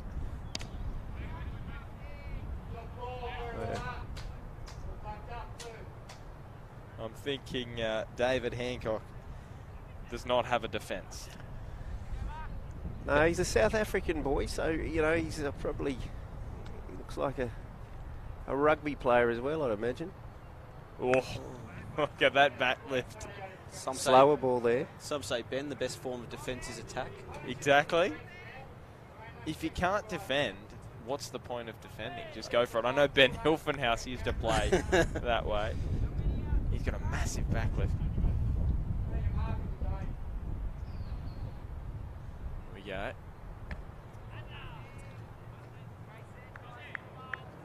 Well, he's playing a shot a ball here at the moment, which will be entertaining for the crowd. And entertaining for anyone watching. So if you are watching, make sure you stick around for the last 3 overs, or at least until David Hancock finishes his time at the crease, because it will be entertaining. He's here for a short time, probably not a long time. We know that Liam Whitehead can feed him some strike. Been playing beautifully. Probably batted close to 12 or 13 overs so far. He's been the glue, hasn't he? 23 not out of 25 balls. Just what the doctor ordered. And it's going to get a little bit more difficult with Tom Dwyer coming back into the attack. He's already bowled 2 overs, 2 for 3. You wouldn't mind those figures in a T20 match, would you? 2 for 3 off 2. Wouldn't mind those figures at any point of any form of cricket. So side screen just being moved.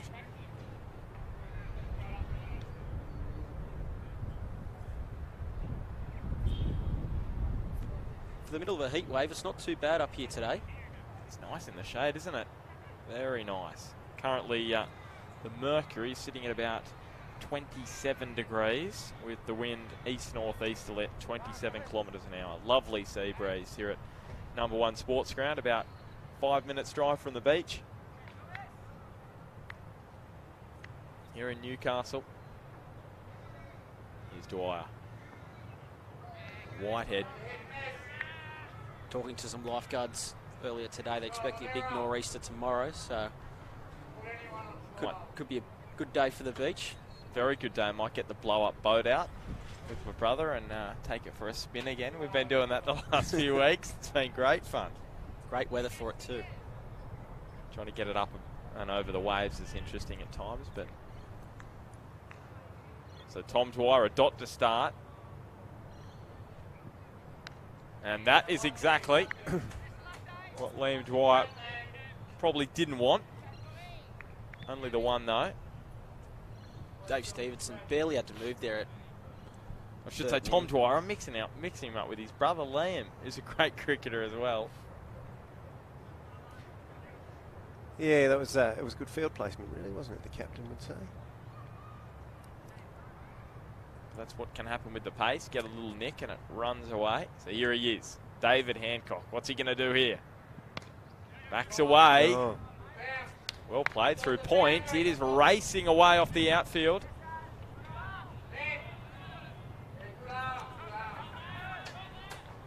No. Oh, last thing they need now is a run out. Hey,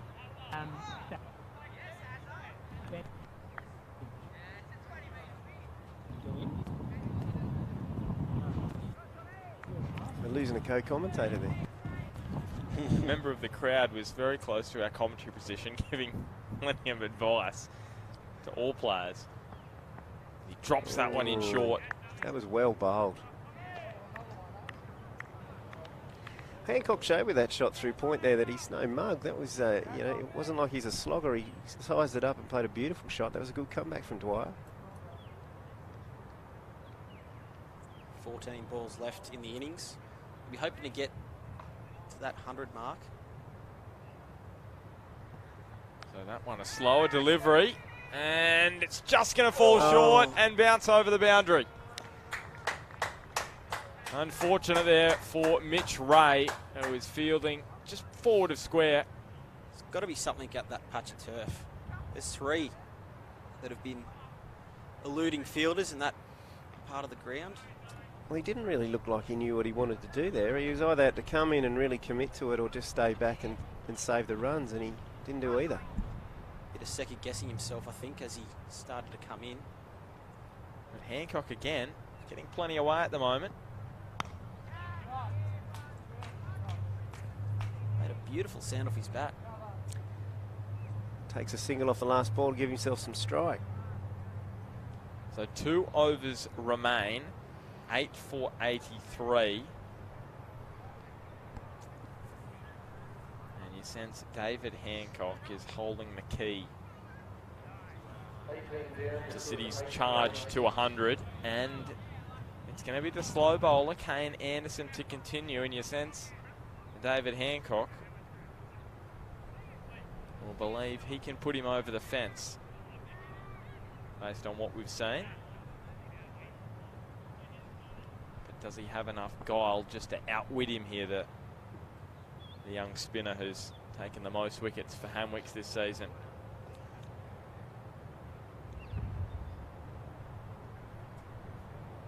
There he is. It was full. Couldn't get the connection. Certainly had some intent there.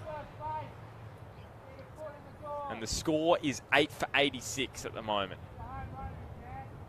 Sabres 8 for 86, so just 14 required. That's the official score. We'll get that updated, and he has heaved that one over towards the leg side. Couple of bounces, beautifully fielded by Casey on the boundary. Yeah, that was better fielding. Did well there. Almost a goalkeeper stop on the boundary. Saved themselves 2. Add another couple to the total. smacked that one. A little bit of work to do on the boundary, and well taken by David Stevenson. A really important wicket because Hancock was striking them nicely. And the 9th wicket down, 9 for 88 it now is.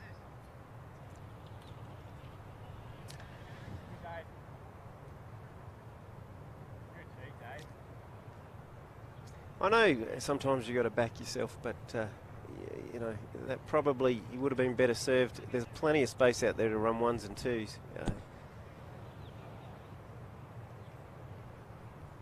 So it'll be O'Sullivan coming out now, the last wicket for the Sabres. 12 to get to that 100 total. It's just a bit of psychological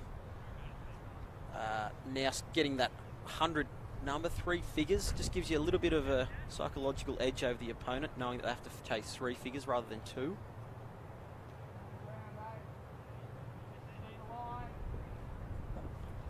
I think that's right, Josh. There's as much a psychological boost for yourself as well. No runs there. I'm just checking on Facebook, a few messages. People loving David Hancock out there. Well, he's certainly what you watch the game for, isn't he? He just has a go there, but look, I think it's a pity he got out. That's well played by Whitehead, and a direct hit. Umpire Scully. The finger's not going up. Do we have a replay here? Day down. They were confident, the Pumas. These young guys are quick between the wickets. This has been good captaincy from Hamwicks. I think, you know, bringing these slower bowls on, particularly to Hancock, it really makes the batsman have to do the work like him. And just say, maybe a quicker bowler, a bit more pace on the ball, he would have hit that one over the boundary. So O'Sullivan, well worked. But that was a classic batsman shot, wasn't it? Beautifully I've played. underestimated him. And that's the end of the Confident over. take the strike leading into the last over. And as we mentioned, high score of 22 not out this year, not bad at all. He'd take that today. Exactly. I'd like to see it. 21 off the last over. So you think about it, 10 off the last over, very much doable. And it will be Sam Webber to bowl it. I think if you're the batting side, you just do everything you possibly can to get to that 100 total, but you want to take it deep into the over.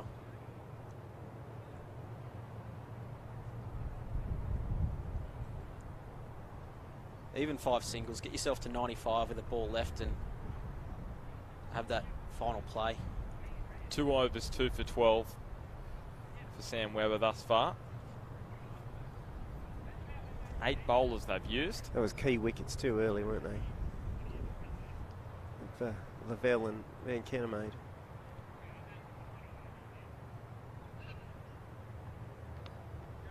One off the edge of O'Sullivan. He'll take that though. What's David Stevenson doing down at third man? He's got wonderful hands. I'm thinking maybe an outside edge flying down there to him, potentially. Just surprised after he took that wonderful catch that he's down there. He's been going from long on to third man. I think more about the Well not having to move. An easy fielding change for him. It was a good slower ball then. It just confused Whitehead. He's probably seen them well. It's good bowling from Sam. Maybe he's got sore legs, saving himself. Could be. Yeah, did bowl an over there, so look after him. Nice shot. Gee whiz, Liam Whitehead. He is really impressed this afternoon. Speeding across the outfield. Aaron Cooper caught up with it just inside the line, and they get back for 3. Really good running there. Yeah. Haven't seen players get 3 on this ground. I don't think we saw 1-3 the other night in the match between Toronto and Wallsend. It's not a popular scoring shot in this heat, the 3. Tries the slow one again. Well played by Sam.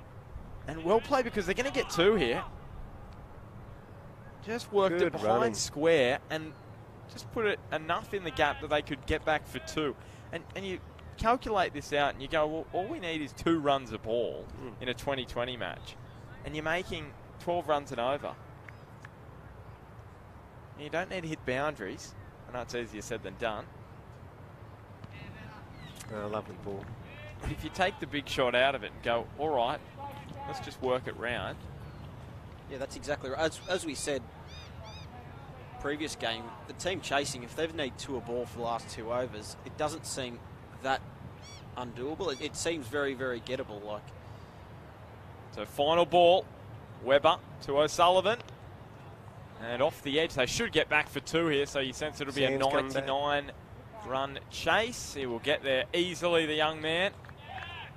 And they will finish at 9 for 98. So maybe not quite the psychological boost of reaching 100, but chasing 99 after the start they had, setting a total of 99. Really good for Newcastle City, and Hamwicks, they'll have a little bit of work to do in the fading light.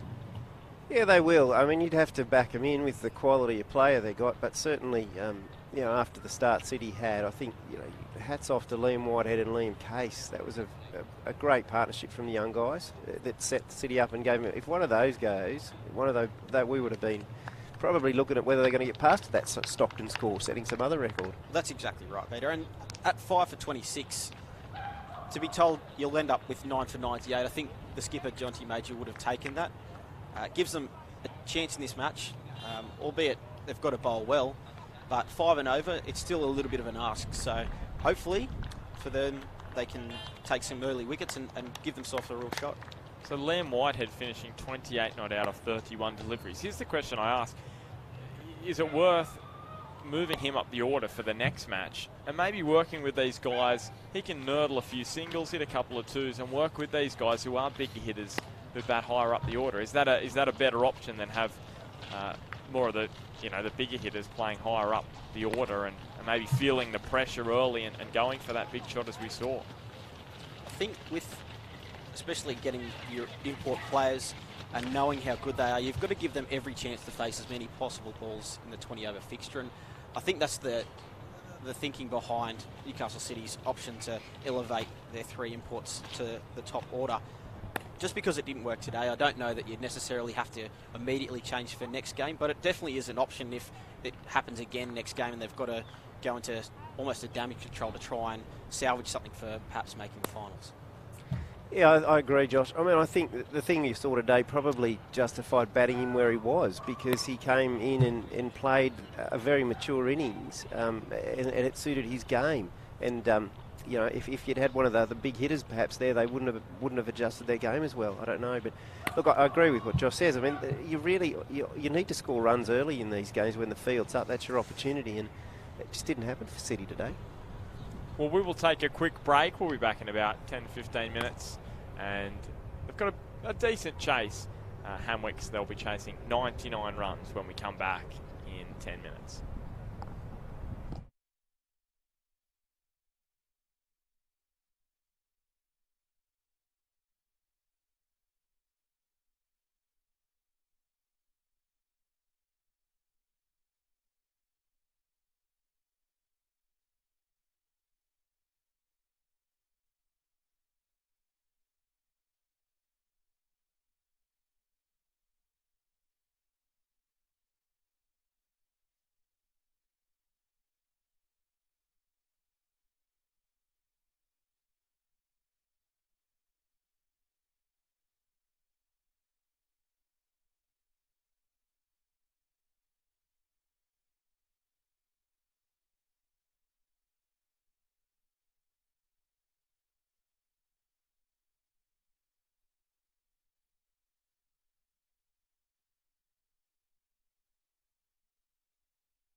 Good afternoon. Welcome back to number 1 Sports Ground for the Newcastle City Council Summer Bash. Ben Homer, Josh Sim and Peter Kembry in commentary with you for this one.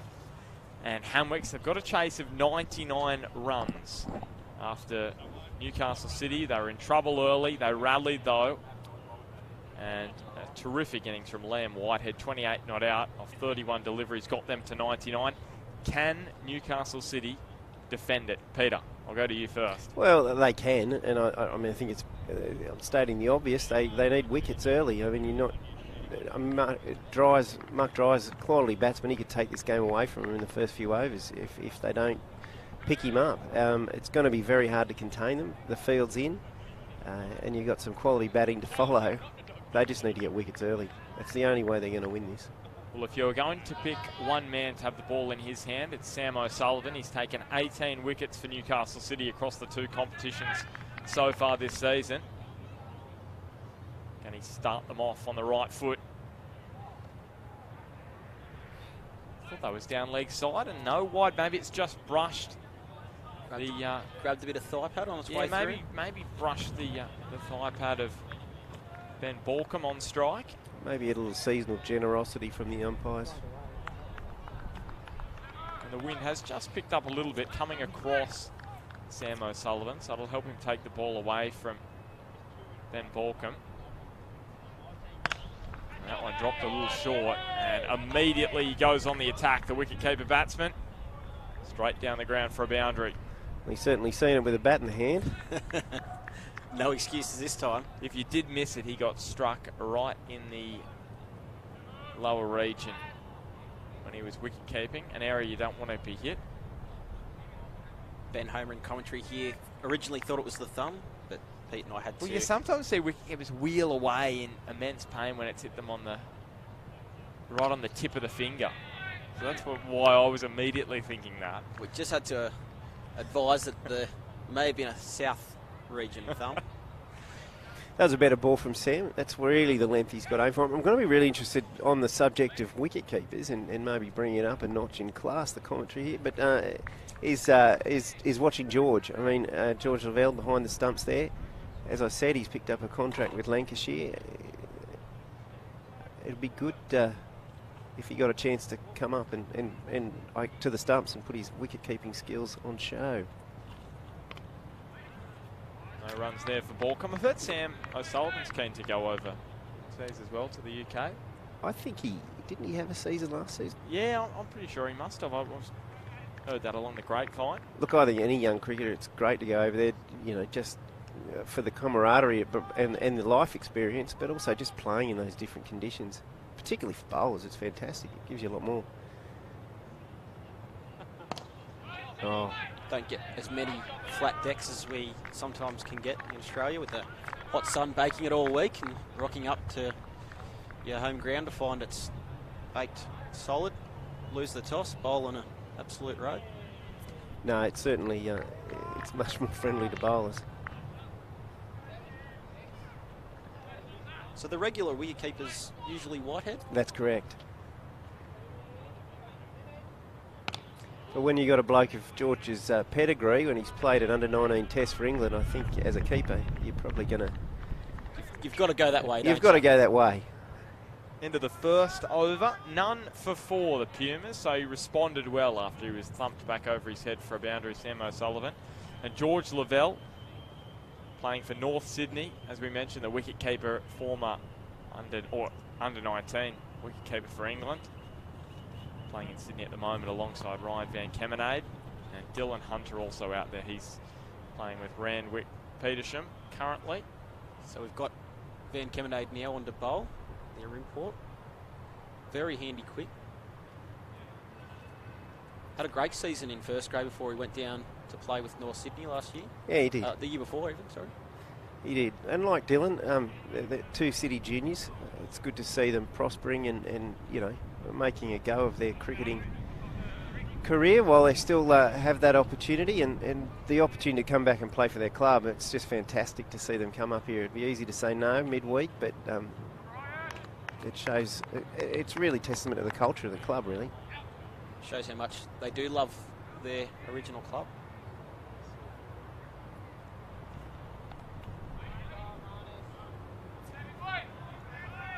Van Kemenade family, one of the big families of Newcastle City cricket. Their dad played with them, Trevor, and younger brother Geordie. Yep, Trevor's been a stalwart, very handy batsman.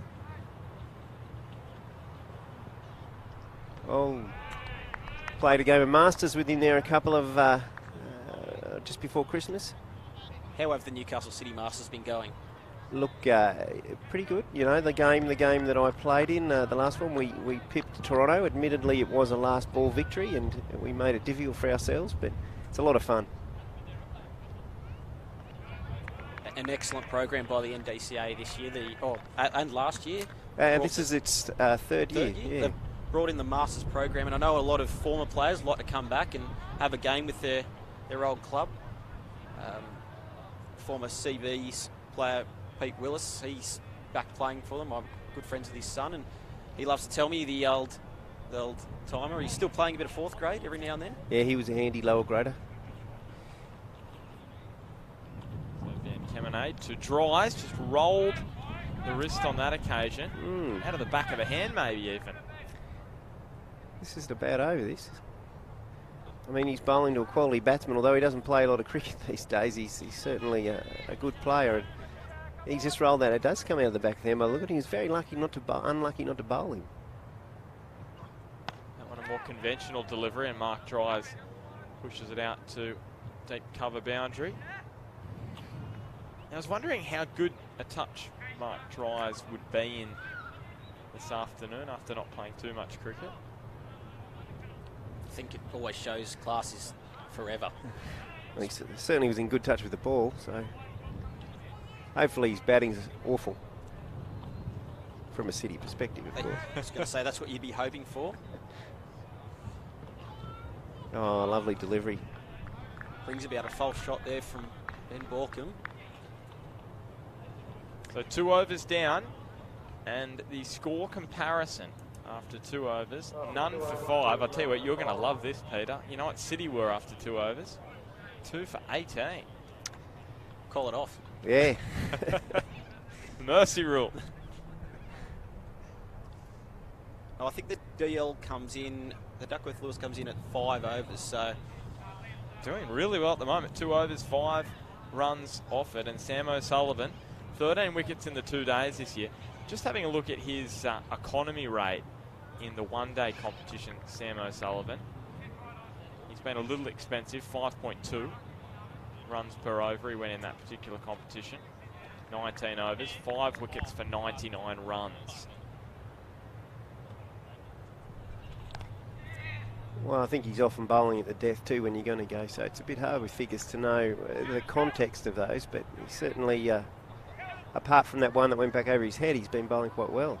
And also, it doesn't help in a one-day competition where you haven't, you know, City lost all 3 of their matches, so he was bowling against Wivell in that first round where West hit 1 for 164. That's difficult with a set batsman as confident as he. Sullivan in again and whipped away. He took 3 for 26 against Charlestown in round 4, so really good figures there. And that's when things like bonus points come into it for the Tom Lockett Cup. West would have been chasing a bonus point in that match, which would have meant a higher run rate.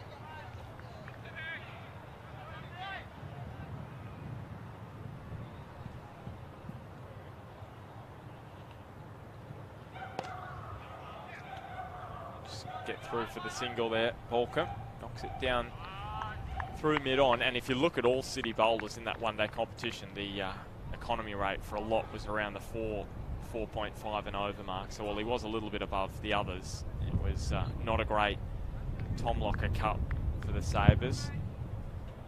They have started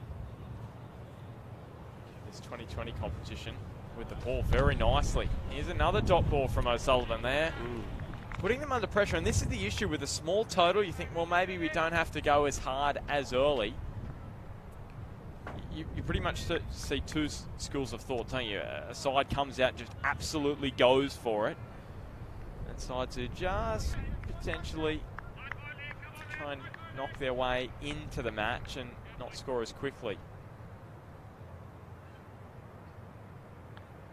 Little edge, but it fell short of Lavelle. He's done very well to stop that. Yeah, he has. Yeah, look at it. It's been a part of the Hamwicks DNA. When I think of those really strong Hamwicks sides in the early 2000s and into the, they played aggressive cricket. Soper, Herbert, and that's when Matt and Sam came through. As young guys playing with quality teams. Are you surprised that they're not going after it? I might get you to answer it after this delivery. Some work to do here. Beautiful shot down the ground. Is he going to stop? Well, he's done really well there. Done fan. Liam Case it was diving there in front of the boundary, and Mitch Nesbitt whipping the throw in. Golf fans will be very happy with that. He's replaced his divot. None for 9. Yeah, are you surprised they're not as attacking? Probably as attacking as what we thought, Peter. I thought Hamwicks would come out and really go after the bowling. I think I don't think they're not attacking. I think the bowling's been quite well. I think quite good. That over from Van Kenema was a really good quality over, and Sam's been a part, as I said, for that one short ball that got hit back over his head for 4. Has been bowling nicely. So I think you got a lot of credit to the City bowlers for the way Hamwicks are batting, actually. And maybe the batsmen showing a little bit more respect, and we didn't see that early on in the City innings. A few players going after good deliveries, which went on to hit the stump. So when you only know that you got 99, you don't need to take the risks, I suppose. Exactly. So Van Kemenade to continue. Bowled a lovely first over, and he started his second just as well. Another dot ball. And maybe Balcombe and Drives are just saying, all right, let's get through these two openers, Van Kemenade and O'Sullivan. Yeah. Jonty Major and Callan Fowler, they've also been great this year with the ball. That's played nicely. That's a nice shot. Just having a look at some of the viewers making comments on Facebook. Kai Appleby talking about Sam O'Sullivan, asking if he's using a warship from his travels back in Essex. Kai, one of your marquees at City at one point. Yes, he was a very good cricketer. Made a good impact. Unfortunately supports the English cricket team, so he's been a bit cocky about that. Well, who won the last Ashes series? 4-0 might we add. we might not be saying it in about 7-8 months' time, but we'll say it now. The last two out here, 9-0. Yeah, exactly. At least we can win tests in England. Yeah, that's true. I mean, I've got no confidence for... Then Kemenade drops it short. Spooned up in the air. He's got some work to do. And a spin and throw from Sam O'Sullivan. Couldn't quite catch up with it as it ballooned up and over his head. And it's been a bit unlucky. There was that one off the inside edge from Dries. That one could have gone anywhere, just over Sam's head. They just need one to go to hand or something. Bit of luck. They need those wickets, though.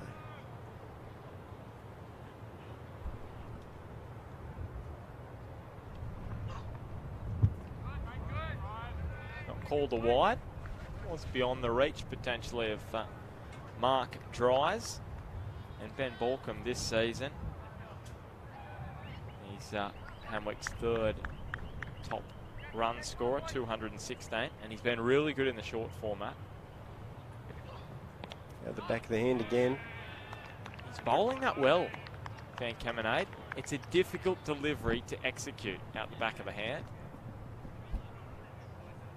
Yeah, as you say with Benny Balcombe, very dynamic player, especially at the top of the order. Played a lot for Newcastle. Yeah, their leading run scorer in the Tom Locker Cup. High score of 56 not out, an average of 48.7, 146 runs. You wouldn't mind that. Coming in at the top of the order too. He would have got a couple of not outs and some chases, you imagine. He didn't have a great run in the Kingsgrove T20 Cup, just 8 runs at an average of 4 in that particular competition. But he started nicely. O'Sullivan for his third. And he has hit that one superbly to the point boundary. How about the noise off the bat there? Ben Balcombe. Beautiful shot. Sweet as a nut.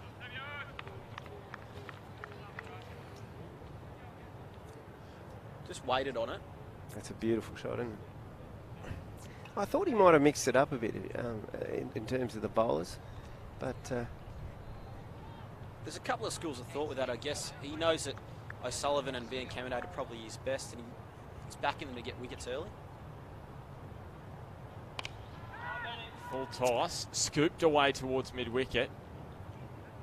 Geez, that shot off the turf, very nearly. A little embarrassing if it bounced over the head of the bat. Yeah. I think you're right, Josh, but I mean, I think, where you haven't got a lot of runs to play with, and, you want to give your slower bowlers, perhaps himself, even a bit of a go. The more runs they pick up here, it just changes that dynamic. I mean, maybe get them in early. That you saw it worked for Hamwicks. And we've seen in this competition already, that's a great ball from O'Sullivan, maybe staying a little bit low. We've seen in this competition the slower bowlers having a really big impact, more so than the quicker men. The other school of thought too is that if you're changing your bowlers regularly, the batsman can't get used to a certain type of bowler and a certain type of pace. So you've got your wish, Ben. George Lavelle coming up to the stumps, bringing out a helmet for him. Was that my wish, was it? That was. I think it was Peter. Your wish, sorry. I thought if I got a wish I haven't heard about. Yep, so up to the stumps. The stumps to see him. Now, a bowler can take this two ways. They can take this as a bit of an insult. What do you think, I'm not quick enough? Or they can take the opportunity. Let's hope Sam takes the ladder. Good bowling. Put him back in his crease. You talk about the Van Kennemades being connected with the club. Of course, Sam comes from City royalty there. He's, his grandfather, I think his grandfather's a life member. His father and uncle played, so he's certainly a long line of City blood there as well. It's always good when you see a couple of generations come through the same club. Sullivan tightening up. Mark Dries again there. So a ball left in this over, and we might head down to the boundary. Sportscastle boys are there. Tell us what your thoughts are on this start to the innings from the Pumas. I think they're pretty cautious. They got wickets in the tank. Don't want to lose too many in the power play. I'm not sure how deep they batter as well. Delivery of the fifth over, and right up in the block hole from O'Sullivan. So 5 overs down, none for 19. Can you see who's padded up next? Just have a look here. Sam Webber is got the pads on. He was a little bit disgruntled at the start of the innings because he was walking out to open and he got outvoted, so he got pushed back to number 3. So his brother's giving him the flick from the opening position. Yeah, well, it could have even been paper, scissors, rock, but yeah, he definitely got outvoted, and yeah, he let his feelings know to the rest of the team. So who got promoted? Well, Balcom went out with Dries, so yeah, he must have got outvoted, or they must have had a coup while they were padding up. Coup, I love that word. A coup. A bit of internal dissent. Maybe they're falling apart here. So we are going to see some slower bowling. It's Dylan Hunter. Well, they're moving the field here. I think this is just, it's a great concept, this NCC City Bash, Summer Bash, isn't it? Like, I mean, the crowd, obviously it's never going to pack the stadium out in a Thursday in December, but I think it just shows the changing nature of cricket. I mean, 10 years ago, we wouldn't have been thinking that this would be such a thing, and we'd be sitting here live commentating it. It's a fantastic initiative, and Ben Balcom knows exactly what to do on this ground. Rolls it along the ground, out through point once again. He's so strong in that area. And another boundary for the Hamwicks keeper batsman. Well, you're right, Peter. We just noticed before from the comments on Facebook, one of the former City boys over in Essex just sending a comment to us, watching from overseas. So it just shows. Perfect time over there as well. What time would it be over there? It'd probably be morning time. 7:51 a.m. So Kai's probably getting ready for work, watching. Can you tell us what he's had for breakfast, Kai, if you're still watching? What do you have? What's for breakfast this morning? Something What's the warm. weather like, Kai? Yeah, what's the weather like as well? Kai, let us know if you're still watching. It's not a good start to this over from Dylan. He would have hoped for something better. It just releases that pressure, that four off the first ball. Yeah, that's right. It's so crucial in T20 that you don't give away a boundary early on, because it just makes the rest of the over so easy.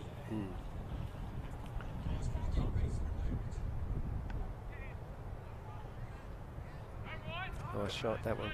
Guided that through gully. Just split the two fielders.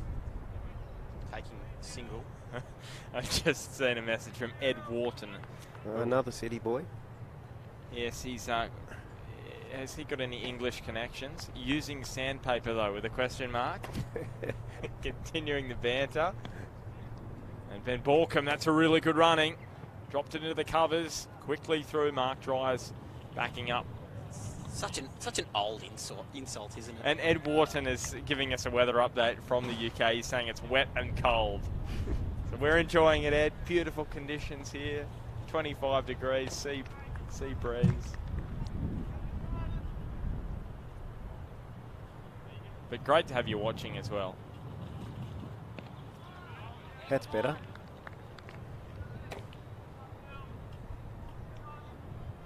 Noticed before when George took the ball in front of the stumps, it's a very English way of taking the stumps when you're a wicketkeeper from a fielder. Taking it from just in front, is that right? Yeah, just in front. Take it from just in front and push it towards the stumps. The Australian way generally is to take the ball and push it forwards, but they like to take it and push it backwards. So that's the end of the 6th over, none for 27. I want to explore that more, because do you think you are slowing down the ball by keeping in front of the stumps and then pulling it back onto the stumps? Because the Australian way is obviously the ball is going to move quicker through the air than when you're trying to pull it onto the stumps. So what is your school of thought on that? I think it's better to keep it from behind the stumps. But I'm of that school of thought too, but if there's a slight chance that it's not going to hit the stumps, I guess you're better off, but I'd rather let it hit the stumps, because your hands are never going to be as quick as what the ball travelling is. So David Hancock into the attack, the big South African. He's got some friends and family watching as well. Thanks, Ed. He says he's very jealous, wishing I was back out there playing for City. And Peter, you've got a comment from Marilli. She said... Marilli and Dave Redden. Dave Redden, they said great commentary. Dave. On debut. Is this your debut? No, I did. I commentated the Union Merriweather T20 Grand Final about 4 or 5 years ago, but it's been a bit You're an old pro. a while between drinks. He's dropped that one short, Hancock, and just behind square it will cross the rope. Another boundary for Mark Dries. Dave's a great servant of the game. He's suddenly mixed up. He has been with Stockton, with rep cricket. He's probably the most enthusiastic fellow committee member I've ever been on a committee with in my life, Dave. He certainly helped us out last game, where we were trying to find out the fella who got hit for that unfortunate 41. Yeah, he said Belmont won for 53, chasing 121. Now, Dave, online it says that they're chasing 109. So is there an error online? Could you also confirm or deny, Dave, if Stockton have 8 players? Because that's also what it says online. Exactly. We were very confused about. Exactly. Hancock. Oh, that's a sweet strike of the blade from Mark Dries, and it's straight out to Cal Fowler, patrolling on the boundary. I think that answers any questions about touch, not being out without playing too much. Well, I want you to answer a question now, Peter. Jonty Major, his mustache. Jack William wants to know if we've got any thoughts on it. Answer it after this ball. Well worked away behind square. Look, maybe it's a hangover from Movember and he just liked it so much. I don't know, maybe you got some positive comments from admirers. Does it make him look like he perhaps stars in X-rated movies? I think these days it makes you look like you're a barista. I think we've moved past that one. Dave Hancock into the last ball of his over. A very whippy action, Dave Hancock. Sort of comes back in like a catapult almost. A trebuchet? trebuchet. Yeah. Have you seen one of them? That's like a catapult. End of the 7th over, none for 34. Now I'm just having a look here at the last win. Oh, it's not going to work for me. I know that the Central Coast Mariners A-League coach, he's actually grown his beard, and the talk was that he wasn't going to shave it all off until they won. So I wasn't sure whether Jonty Major had the mustache since November and hadn't shaved it off until City won again after November, but they did beat Belmont in early December, so that sort of negates the point that I was going to make. We've got a fugitive cricket ball on the field here. Yeah, that's a Tom Huddleston, wasn't it? Tom Huddleston at Tottenham when he decided he wouldn't cut his hair until he scored a goal, and he ended up with an incredible amount of hair. It must. I don't know how he played those games in the warmer climates, because he would have had neck problems. Big thanks to Dave Redden for clearing it up for us. Stockton do have 11 players. They're chasing a total of 110, so you were correct, Ben. Yes, and he's let you know that he's saying Bar TV 1 Redden nil. No, Dave, I think it's Bar TV 1 Redden about 100. I want to know if one of those 11 is Dave Redden. Live Facebook commenting from the field, that would be something else. So Dylan Hunter, he's changed shirts during the break. He's gone from 15 to 12. Just to confuse the commentators? Just to confuse us. He was just giving Century Wealth double exposure.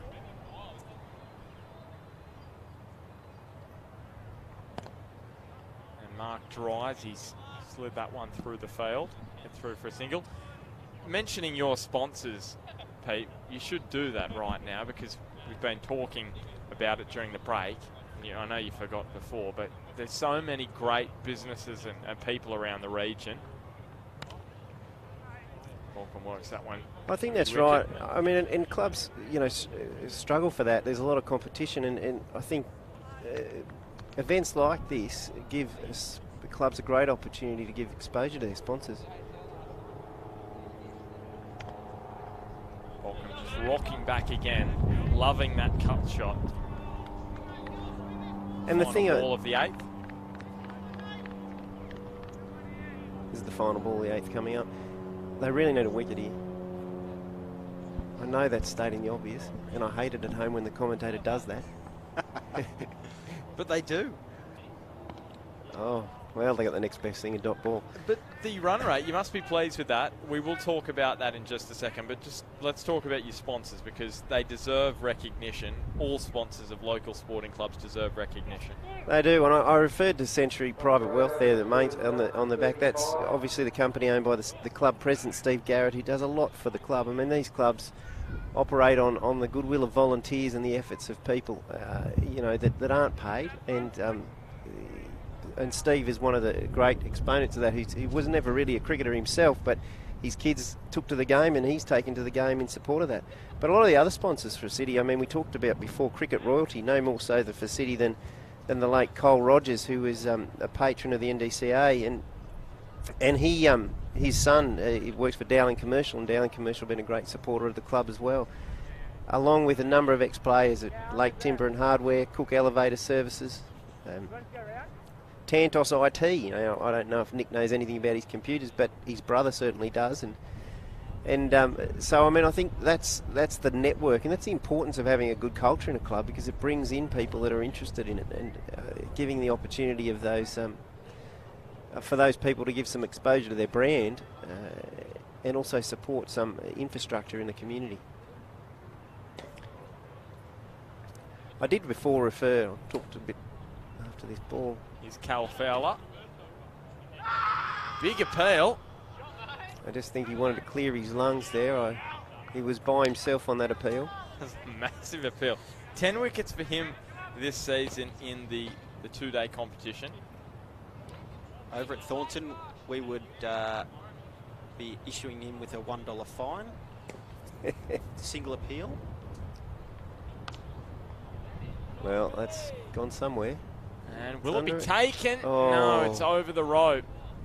It's just been able to deceive Liam Case. He probably could have taken it, but I think he's looking straight into the sun there too. I mean, it sort of sums up City in the field. They've had they just haven't had the ball go in the right spot.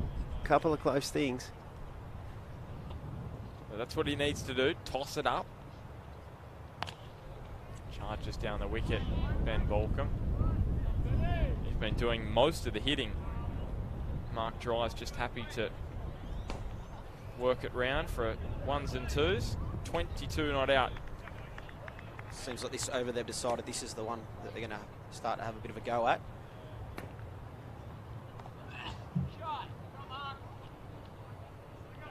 As we alluded to just before, Ben, looking perhaps they need to up the ante just a little bit. The run rate falling a little bit behind, although wickets in hand very much on their side. Exactly, and he seems to have had the golden arm, Cal Fowler, this year for Newcastle City. That one that's is a very into the good gap. shot. He's beautifully played. Ben Balcombe, he is striking the ball nicely.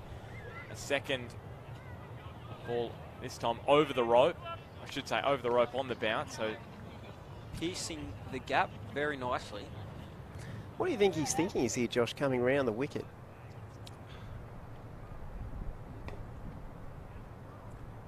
Look, it's a very interesting point you make there, because he almost takes LBW right out of the equation. That was my point. I mean, I think the first ball he goes up with a very spirited appeal for an LB when he's really got to land it middle and off, and because he's spinning it back into the batsman, he's really got to hope it straightens. So, yeah, you're right. It's an interesting tactic, and it kind of didn't work for him there because he did go a lot leg side, and that's what you've really got to go away from. If you're going to go over that side as an off spinner, you've got to make sure you're landing them.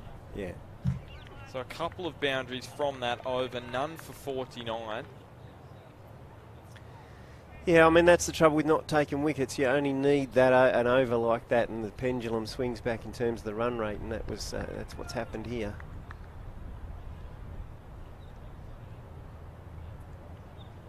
And Ben Balcombe, 34 not out of 26 deliveries. And he takes on Dylan Hunter again. Just be the one, though. And the 50 is up. Another one to bowl 3 straight, Dylan Hunter.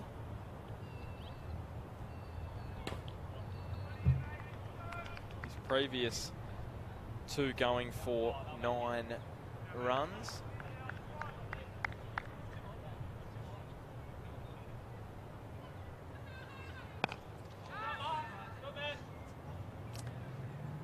That's a nice shot.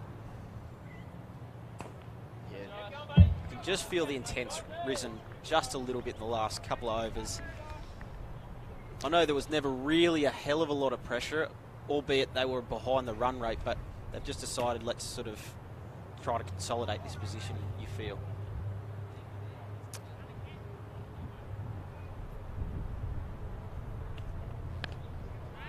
Cut away by Mark Dries. Nice bit of fielding.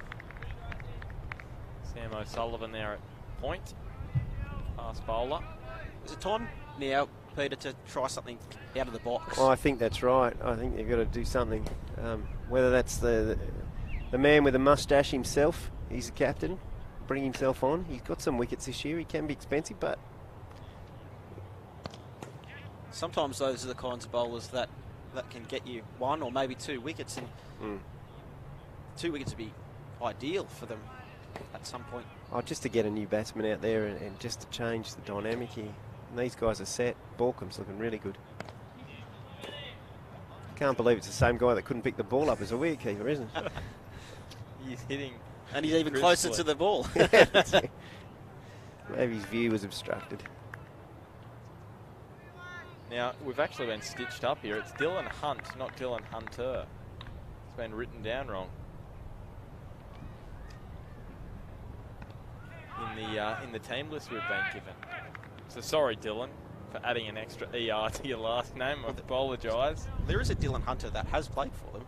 That is Dylan Hunt. It is Dylan Hunt. Yeah, well, if you look at my cricket, it says Dylan Hunt. So I was like, it looks a fair bit like Dylan Hunter. See, okay. So what's going on? Well, the mystery. My cricket, they may have imported the wrong player into my cricket. I think, yeah. My cricket's a very fickle Obviously, my cricket haven't been using Tantos IT. They would have straightened out all those issues. Exactly. Get on to them. Now, look at this. This is what we wanted to see. Danneberg civil across that chest. A big chest. I reckon maybe the moustache, maybe he'll shave a sponsor into it. Is he trying to put off the batsman with the moustache, do you think? It could be. A la Mitchell Johnson, 13-14, just staring down batsmen with the big choppers. That's perhaps his motive. I'm surprised he didn't use himself earlier. 12 wickets. City's second highest wicket taker this season. I mean, it's the tough thing. I mean, as a bowler and a captain, you underuse or overuse. It's really hard. I mean, it's the hardest thing is knowing when to bring yourself on. And I've certainly played with guys who over bowl themselves, and you just. Is there a little edge? No. I was gonna make mention of that, Peter. Yeah, I've been in both scenarios where you play with a captain who loves to bowl himself, and then there's others you go, why don't you just take the ball? So it's a very fine balancing act, and I guess for an all-rounder as well.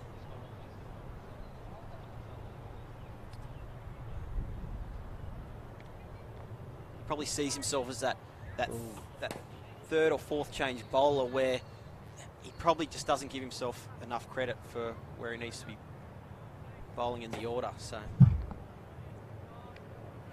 Yeah, I think it's a time, he's brought himself on, and let's see what he can do as a captain. And that is struck well. Sam O'Sullivan. Couldn't quite reach it as it just landed over the rope beyond his grasp.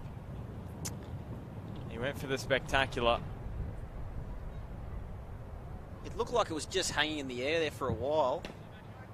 And Sam O'Sullivan, he must have thought he was, I just think a very big chance. He wasn't right on the rope, but I don't think it would have mattered. No, I think it was far too high. But do you think the wind a little breath of wind may have just pushed it over? Yeah, well, luck's not running with him at the moment, but in some ways you make your own luck, so. Well, they've had two like that so far. One over at mid-wicket, and now this one hit off, long off.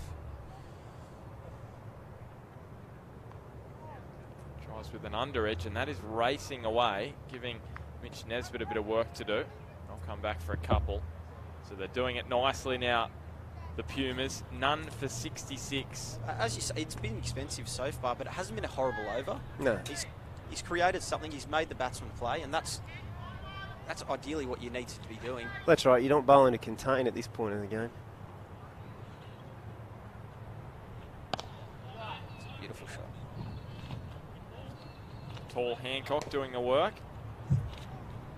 And these two, as you would expect, they've gone about the chase with a minimum of fuss, started slowly, and like the experts and the experienced batsmen they are, they've just worked their way, increased the scoring rate.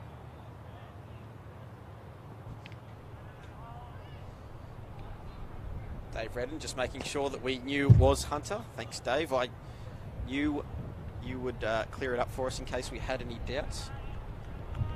So, yeah, my cricket. I wonder who Dylan Hunt is. Maybe he's had a great career without really doing much if he's getting all Dylan Hunter's stats. Is there an alter ego? We spoke about the alter ego the other night with John O'Ford, Jeremy Ford. Boys on the boundary, I think that's a good time to bring you in. Looking difficult now for City. Yeah, it's certainly going to be a long way back here for the Sabres to get this one done. A wicket here could open things up, but it also brings in the danger batsman of Sam Webber, who could have this game over in a flash with the way he strikes the ball. Did I see you praying for a wicket before, Chris, because you want to have a chat to one of these two? I don't know about praying, but, we always like a bit of involvement down here. So, yeah, it would have been interesting to see, and probably the fireworks of Sam Webber was as much of an incentive as the involvement of an interview. Maybe. This delivery from Dylan Hunter. What's the feeling like down? Yeah, can there? you get Sam Webber? Maybe you could explore that. Yeah, ask him about how he's feeling about being bumped down the order and the coup apparently that we've heard. He's coming over. We might get a headset on him, and you boys can have a bit of a chat to him as well. You beauty. There's another dot ball from Hunter. What's going on? So, yeah, we are joined by Sam Webber. Mate, what happened at the start there with a bit of a coup? You got voted out of the opening partnership. Mate, I tried to snake it, but Benny Drosy beat me out there. Oh, that's a good shot. What Big a six. strike from Mark Dries. Watch out for the windows. Shot, Drosy. It's about time. Beautiful. Sam Webber enjoyed that one. Back to you, Chris. Yeah, mate, so you must be torn here. Seeing those ones go over the fence, you're almost wanting to get out there now? It's been a slow start. We almost dragged out Drosy and Benny, actually, the way they started. We're about 30 off 14 overs. Thank God they're starting to go now. You might be unrequired. I hope so. Sam, can you tell us what was the thoughts to your brother when he gave you the hook for the opening spot? Oh, it wasn't his choice. Drysy's captain today. Oh, is he? Yeah, obviously, he's opening up. Oh, Self-appointed. He would have opened the bowling too. What about his form? Just come up for the T20s and make himself skipper. Yeah, he loves it. He's unbelievable too. He did this last year. He hasn't trained or anything. He came out and hit 70 in the first game last year. Now he'll probably get 50 not out today. And Sam, how close were these two to being retired when they were 30 off about 7 overs? Yeah, that's what I was saying. They were very close to getting the hook. The boys were telling him to step on him. It was disgusting batting. Beautiful. Thanks, Chris, and thank you, Sam, as well. Good luck. No Hopefully worries. we get to see you this Arvo. Oh, I doubt it. I'm taking them off. Oh, there you go. Taking them off. The end of the 12th over, none for 74. Sam Webber very confident there in his teammates getting the job done. Another 25 to win. They're all on their phones. None of them are even watching the game. Maybe they're commenting on Facebook. That's this. Are they watching? Are they watching? Generation. They could be. They could be watching the game, yeah. Just checking the Facebook comments earlier, boys. Jack William just wanting me to refer to his mate Callum Fowler as championship. For the fans of grade cricket, I'm sure you'll understand what that means. You're loving the involvement. If you are watching around the world, can you please let us know where you're watching? I'd like to hear from Alison in Liverpool, George Lavelle's mum. Yeah, let us know on Facebook. If you're watching on YouTube, just go onto Facebook, type in Bar TV Sports, and you'll see the video, and then you can comment on Facebook as John T. Major continues. We want a really exotic location because we're doing this for the next 3 weeks. So this week and then next Tuesday, Wednesday, Thursday, and the Tuesday, Wednesday, Thursday after that. And we want to try and find the most exotic location where people are watching this NCC Summer Bash.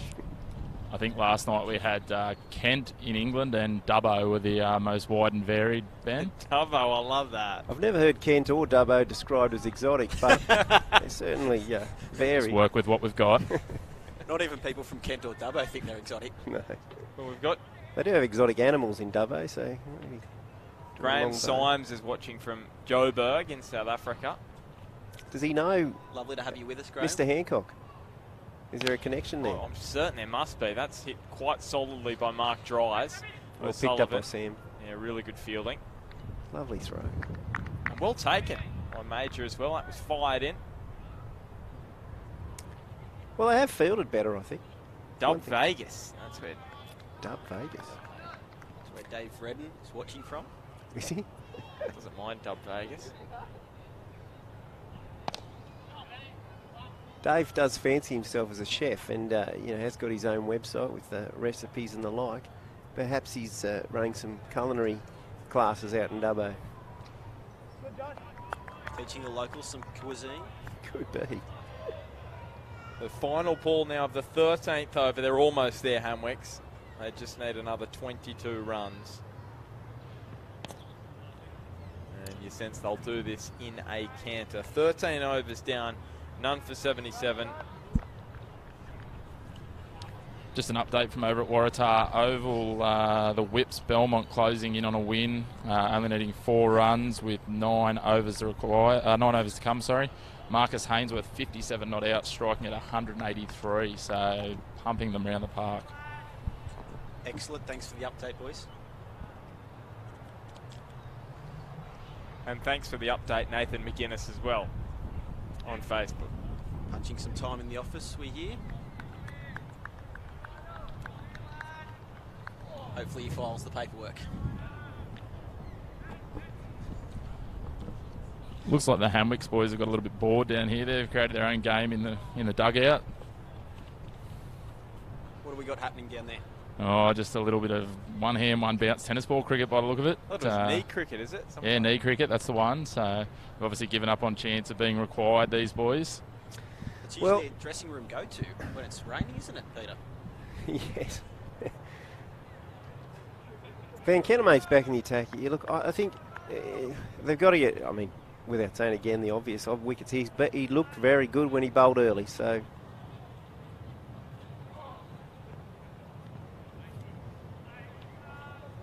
Couldn't quite catch up with that one, Ben Borkham. And Jeff Coop is watching from Melbourne because his mates is one of the umpires this afternoon, and that's great. Is that umpire Scully or umpire Canning? It's great to see people watching for the umpires as well as the players. Van Kemenade. They look very dashing in that purple. I love it. Really good. Beautifully fielded there by Badat. And he's been tidy behind the stumps, or in front of the stumps, however you want to phrase it. George Lavelle, the English keeper.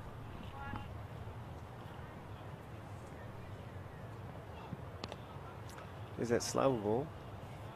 He's doing the new trend with a lot of wicketkeepers where they're wearing the pads underneath the pants, and I'm torn between. I'm not sure whether I'm a fan or not just yet. I think it's stylish. Yeah, well, Peter Hanscom does it in the T20s. The new fashion trend. Yeah.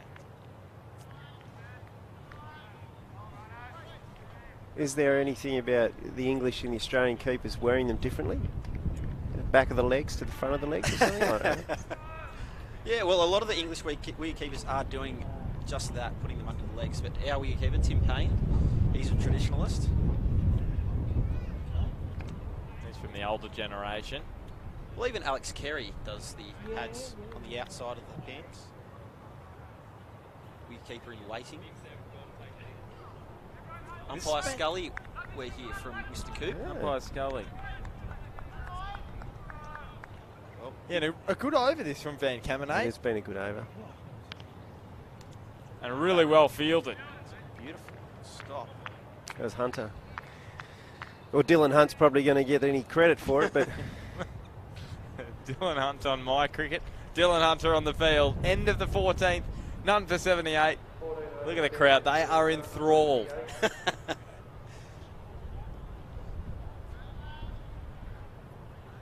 None for 78. Well, nobody's left.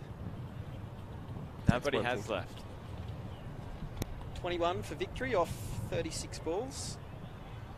Should be fairly straightforward, you'd imagine, from here, but... Unless we witness the most dramatic collapse of all collapses. Well, look, it'd certainly be entertaining. It would be, wouldn't it? 10 for 20. And I think it'd get a few views on the old YouTube and Facebook if it did occur. So the man with the mo.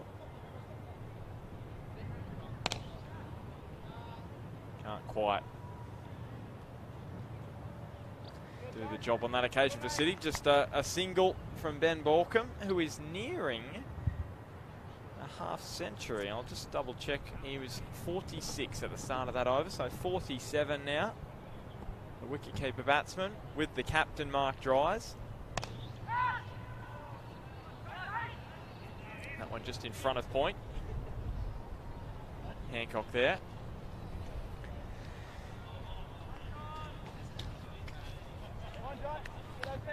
Two to the total. It's 81. Further 18 to win. Are they seemingly heading towards another limited overs final, the Pumas? Based on this performance, may seem likely. That final on the 17th of February. Looking forward to being here for the two semis in the final. Be a big day of cricket. Good days of cricket too.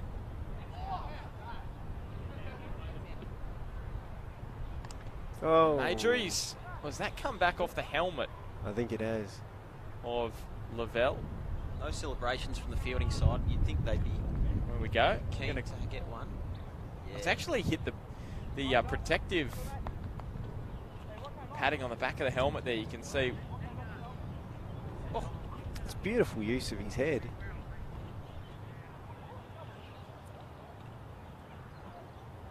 Just going back to that final day, Peter, I'm just wondering your thoughts. If you're the team playing the semi-final first or the team playing the semi-final second, what would you prefer going into the final if you're winning? Do you want the break in the middle, or do you want to just go bang, bang, go again straight away? Well, look, I think getting to the final is what you'd first want, but I think it'd really depend on the weather. If it's a real hot day, you'd probably want that break. But look, otherwise, I don't mind playing them back to back. But if you've won one, you just keep going. I mean, these guys are, they play longer cricket than that. 20 overs, nothing. That is struck beautifully by Balcombe. Straight down Will the it throat be of taken someone. though? Oh, no, it no. won't. It's been spilled. Liam Whitehead had such a great afternoon with the bat, and he couldn't quite pouch that one. And Balcombe got back for a couple, did he? He got back for 3 in the end, maybe. I think they only got the one. Just the one, sorry. Just a single. He was Look, watching I think a he little. was assuming he was out. Pretty unfamiliar spot for him, I suppose. He was usually behind the stumps, but still. I was just going to mention that, yeah, out of position for poor Whitehead, so he... Yeah, so Balcombe not yet to the 50 mark. He's 48 not out, if my calculations are correct. And he'll get that opportunity at the start of the 16th over. So 15 overs down, none for 86 if you want to compare the pair. 7 for 72. Newcastle City were after 15 overs. Just the update from Waratara Oval. That game is completed inside 11.2. Belmont finished 2 for 112, and Hainsworth finished on 63 not out with 5 fours and 4 sixes, doing a demolition job on poor old Stockton. Wow. Gee, that would have been good to watch. Tough season for Stockton. And a top edge from Balcombe, and that should bring up his 50 if he gets back for 2. He will. Well batted from the Hamwicks keeper. Teammates not telling him to raise the bat. I don't even think they're watching the game, do they? Yeah, they've just acknowledged it. Just acknowledged it. Yeah, I've just tipped them off. I don't think they even realised. You got a future as a mathematician there, Ben. And miss another one off the edge. And this one's not going to plug. It'll race away. And they're going to do this quickly. Hamwicks. 6 off the first 2 balls. And he's bowled well, Van Kemenade, and he can count himself a little unlucky. A couple of edges flying away. Yeah, he can. He's been a good performer. Some of the other guys probably... He's dropped that one in, and Balcombe thumped out to mid-wicket. Fowler's there. Great arm. He's a good throw. 6 required. So does Mark Dries try and do it with a maximum.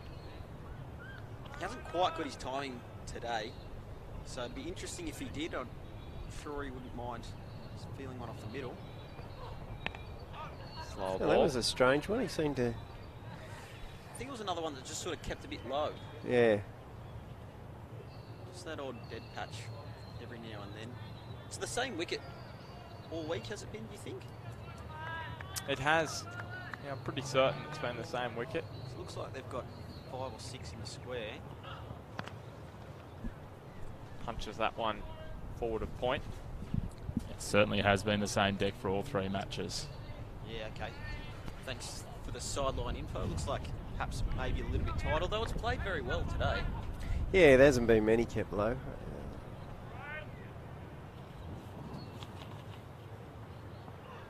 There's Another that slow one. ball. It's worked for him. Certainly something he can put on his resume. And of course, if he needs a new job, 8 Recruitment, sponsors of Newcastle City. Quality recruitment company. Peter's just loving You're it. doing here. well now, Peter. Just flicking them off like nobody's business. I do feel like Ray Hadley. Cash for comment. Score after 16 overs, none for 90. None for 93 after 16 overs. So we're 1 run ahead. None for 93. And 6 required now for the Pumas to get the job done. The captain, Jonty Major, to bowl. 6 off 24. Well, Just over a run and over. we either could watch the most incredible game in history or the predictable. 6 off 23. It's getting tighter. Certainly if you're fielding, you'd be letting them know about it. 6 off 23, boys. It's getting quite difficult for them. Getting a bit dark. Yes. I don't think they'll be turning the lights on tonight. It's been a difficult week for Newcastle City as well, this result tonight, and the potential of an outright on the weekend. Currently, Stockton 8 for 204, City bowled out for 86. Yeah, they'd be smarting from that, especially with Stockton, the way that they've had the last couple of years. Well, it's certainly a game they would have been targeting on winning, but would have been disappointing. Stockton have actually punched a well above their weight this year. They had the surprise upset of Cardiff Boolaroo, who have had a fairly handy season with a couple of imports, and they'll definitely be keen to make the most of the maximum points in the weekend if they can. What about that on the weekend though? 2 brothers, 10 wickets, 7 for and 3 for The Foster boys. yeah, the Foster boys. I wonder how many times it's happened before. I dare say 2 boys on the field now would have done it. The Webbers might have, yeah, at some point in their career, you'd think. I don't know of too many other brothers. Could have been a challenge we set someone earlier in the day. Dave Redden would probably know. Dave, if you're still watching / listening, let us know if it's happened in recent history. And this over from Jonty Major. This has been his best over. It's right up in the block hole. Previous to this, 3 overs for 21. So he's been a little expensive. This over, he's been right on the money. Have we cursed him though? We could have. We have we? No, it's only going for get 1 off that. They're going to push. No, I don't think they're pushing anything. Well, that... End of 17 overs. None for 95, so they're almost there. Gee, 4 off 18. They have drawn this out like MS Dhoni did the other night in the one-day international in Adelaide. You just knew India were going to win the match. It was just how long it was going to take them to finally get over the line. And then Dhoni went down with cramp and he was struggling. And who's he going to give the ball to? It's Hancock. Well, the big guy looked like a game changer with the bat. Perhaps he can be one with the ball. And give our South African listeners something to cheer about. Well, or watchers. His good friend Graham is watching back in Joburg. Says, anybody needing some labouring, contact Dave Hancock. Free ad for Dave. Free plug. Well, we've been plugging everyone else for Peter. We'll plug for Dave. Why not? Exactly. He looks like he could lift. Flicked away by Balcombe, and that could be it. That's the end of the game. He's brought on to finish it. Beautifully done from Ben Balcombe. May have started the game in interesting fashion with the gloves, but he has been all class with the bats. And the umpires are just checking. Is that all she wrote? Yes, it is. Handshakes all round, and the Hamilton Wickham Pumas have done it in style this afternoon, winning by 10 wickets against the Newcastle City Sabres. Really classy batting from Mark Dries and Ben Balcombe getting the job done. It was a convincing win, wasn't it? I think, you know, those early wickets that Sam Webber took, just when City was starting to look all right, as you say, they were scoring quickly at the beginning, but just that constant loss of wickets slowed it down, and they never really recovered. I mean, against the quality side too. I mean, it's probably, they've got a right to call themselves the best T20 side in Newcastle on the form of the last few years, so it was a tough one. Yeah, 100%. I agree with you there, Peter. It was always going to be hard going, especially after they lose their imports so quickly, and then the partnership between the two Liams got them back into the game, but just in the end, as we can see, 100 just not quite enough. Maybe 120 or 130, they make a bit of a fist of it, but unfortunately not to be today. Well, we might see if the Sportscastle boys on the boundary can see if we can have a chat to Ben Balcombe, because there's plenty to chat to him about after his performance with the gloves, getting hit in that area where you never want to see any person get hit, and then what an innings with the bat as well. We'll see if they can grab Ben Balcombe, the keeper. Just looking ahead, because of course round 1 wrapped up after tonight, and round 2 next week. So on Bar TV, the feature match, the Lions, Merriweather taking on the Black Roses. That's on Tuesday. The Sabres up against the Kookaburras. I should say, Sabres up against the Kookaburras next Wednesday. That's at Harker Oval. The Magpies and the Pumas next Wednesday here at number 1. And then next Thursday, the Rosellas and the Seagulls, the feature match. Waratahs and the Whips at Waratah Oval, and the Tigers playing the Sea Dragons next Tuesday at Passmore. All right, let's head down to the boundary to the Sportscastle boys. They have Ben Balcombe. We've got Benny Balcombe here after his match-winning innings. You were having a bit of trouble early with the gloves, mate, but you seem to be picking them up all right out there with the willow. Yeah, it was pretty embarrassing with the keeper today. I think it was 4 or 5 missed chances. I don't think that's, just something I can't let happen again. So, but yeah, I felt really good with the bat today. We got off slow, but sort of ramped it up actually after the power play overs. Yeah, it looks like you really sort of played within yourself early, but I think you still have plenty left in the tank. But what was with the decision? But overruled Sam Webber early and knocked him back to number 3. I think that was just Sammy trying to be funny. It was me and Drizzy always going to open up. Sam just thought because he's on television, he might just walk out in the field with us. Yeah, well, got any questions up there, boys? Benny, just give us all a bit of an indication how it's feeling sort of south of the border. We saw the hit there late in the innings. You looked like you were struggling there for a little bit. Yeah, I was struggling for at least 3 or 4 overs, but that's no excuse for how I kept. Yeah, I haven't copped one like that for a while. So. Did you feel it improved your keeping at all, Ben? We thought it improved your keeping to an extent after you got hit down there. Oh, maybe I was watching the ball a bit closer, but nah, yeah, it was just a bad performance keeping-wise. Well, it looks like you certainly picked it up with the willow today. A couple of really nice shots there today. Must take a bit of confidence into the weekend now, knowing that you've seen a few in the middle. Yeah, I think no matter what form you're playing, 2020 or 2-day, runs on the board helps you. So going into this week, we're bowling, but obviously the next time we have a bat, it'll be good form, hopefully. Ben, thanks so much for having a chat to us this afternoon after that great performance with the bat. Thank you. Thanks to Ben and the Sportscastle boys on the boundary side. Really good result from the Hamwicks, the Pumas this afternoon. I think Ben was a little harsh on himself there. He missed a couple with the gloves, but I thought overall wasn't a terrible performance. He was a little bit down himself, but he can take heart in knowing that he definitely steered his team home into a win today.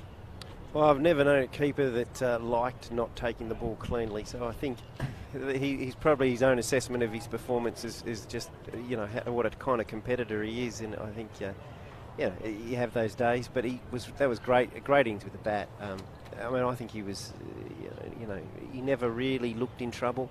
A couple of flighty ones, I think he was dropped down. He was at him or dries, I can't remember, but the point was that he did the job and did it well. Well, thanks to both of you two, Peter and Josh, for joining me this afternoon. It's been a pleasure to have you along. Excellent. Thank you, Ben. Thanks, Ben. And that wraps it up from round 1. That wraps it up nicely with a little bow. Round 1 done and dusted in the Newcastle City Council Summer Bash. The Newcastle City Sabres not good enough against the Hamilton Wickham Pumas, who won by 10 wickets. A really strong display. And we will catch you next Tuesday on Bar TV for round 2.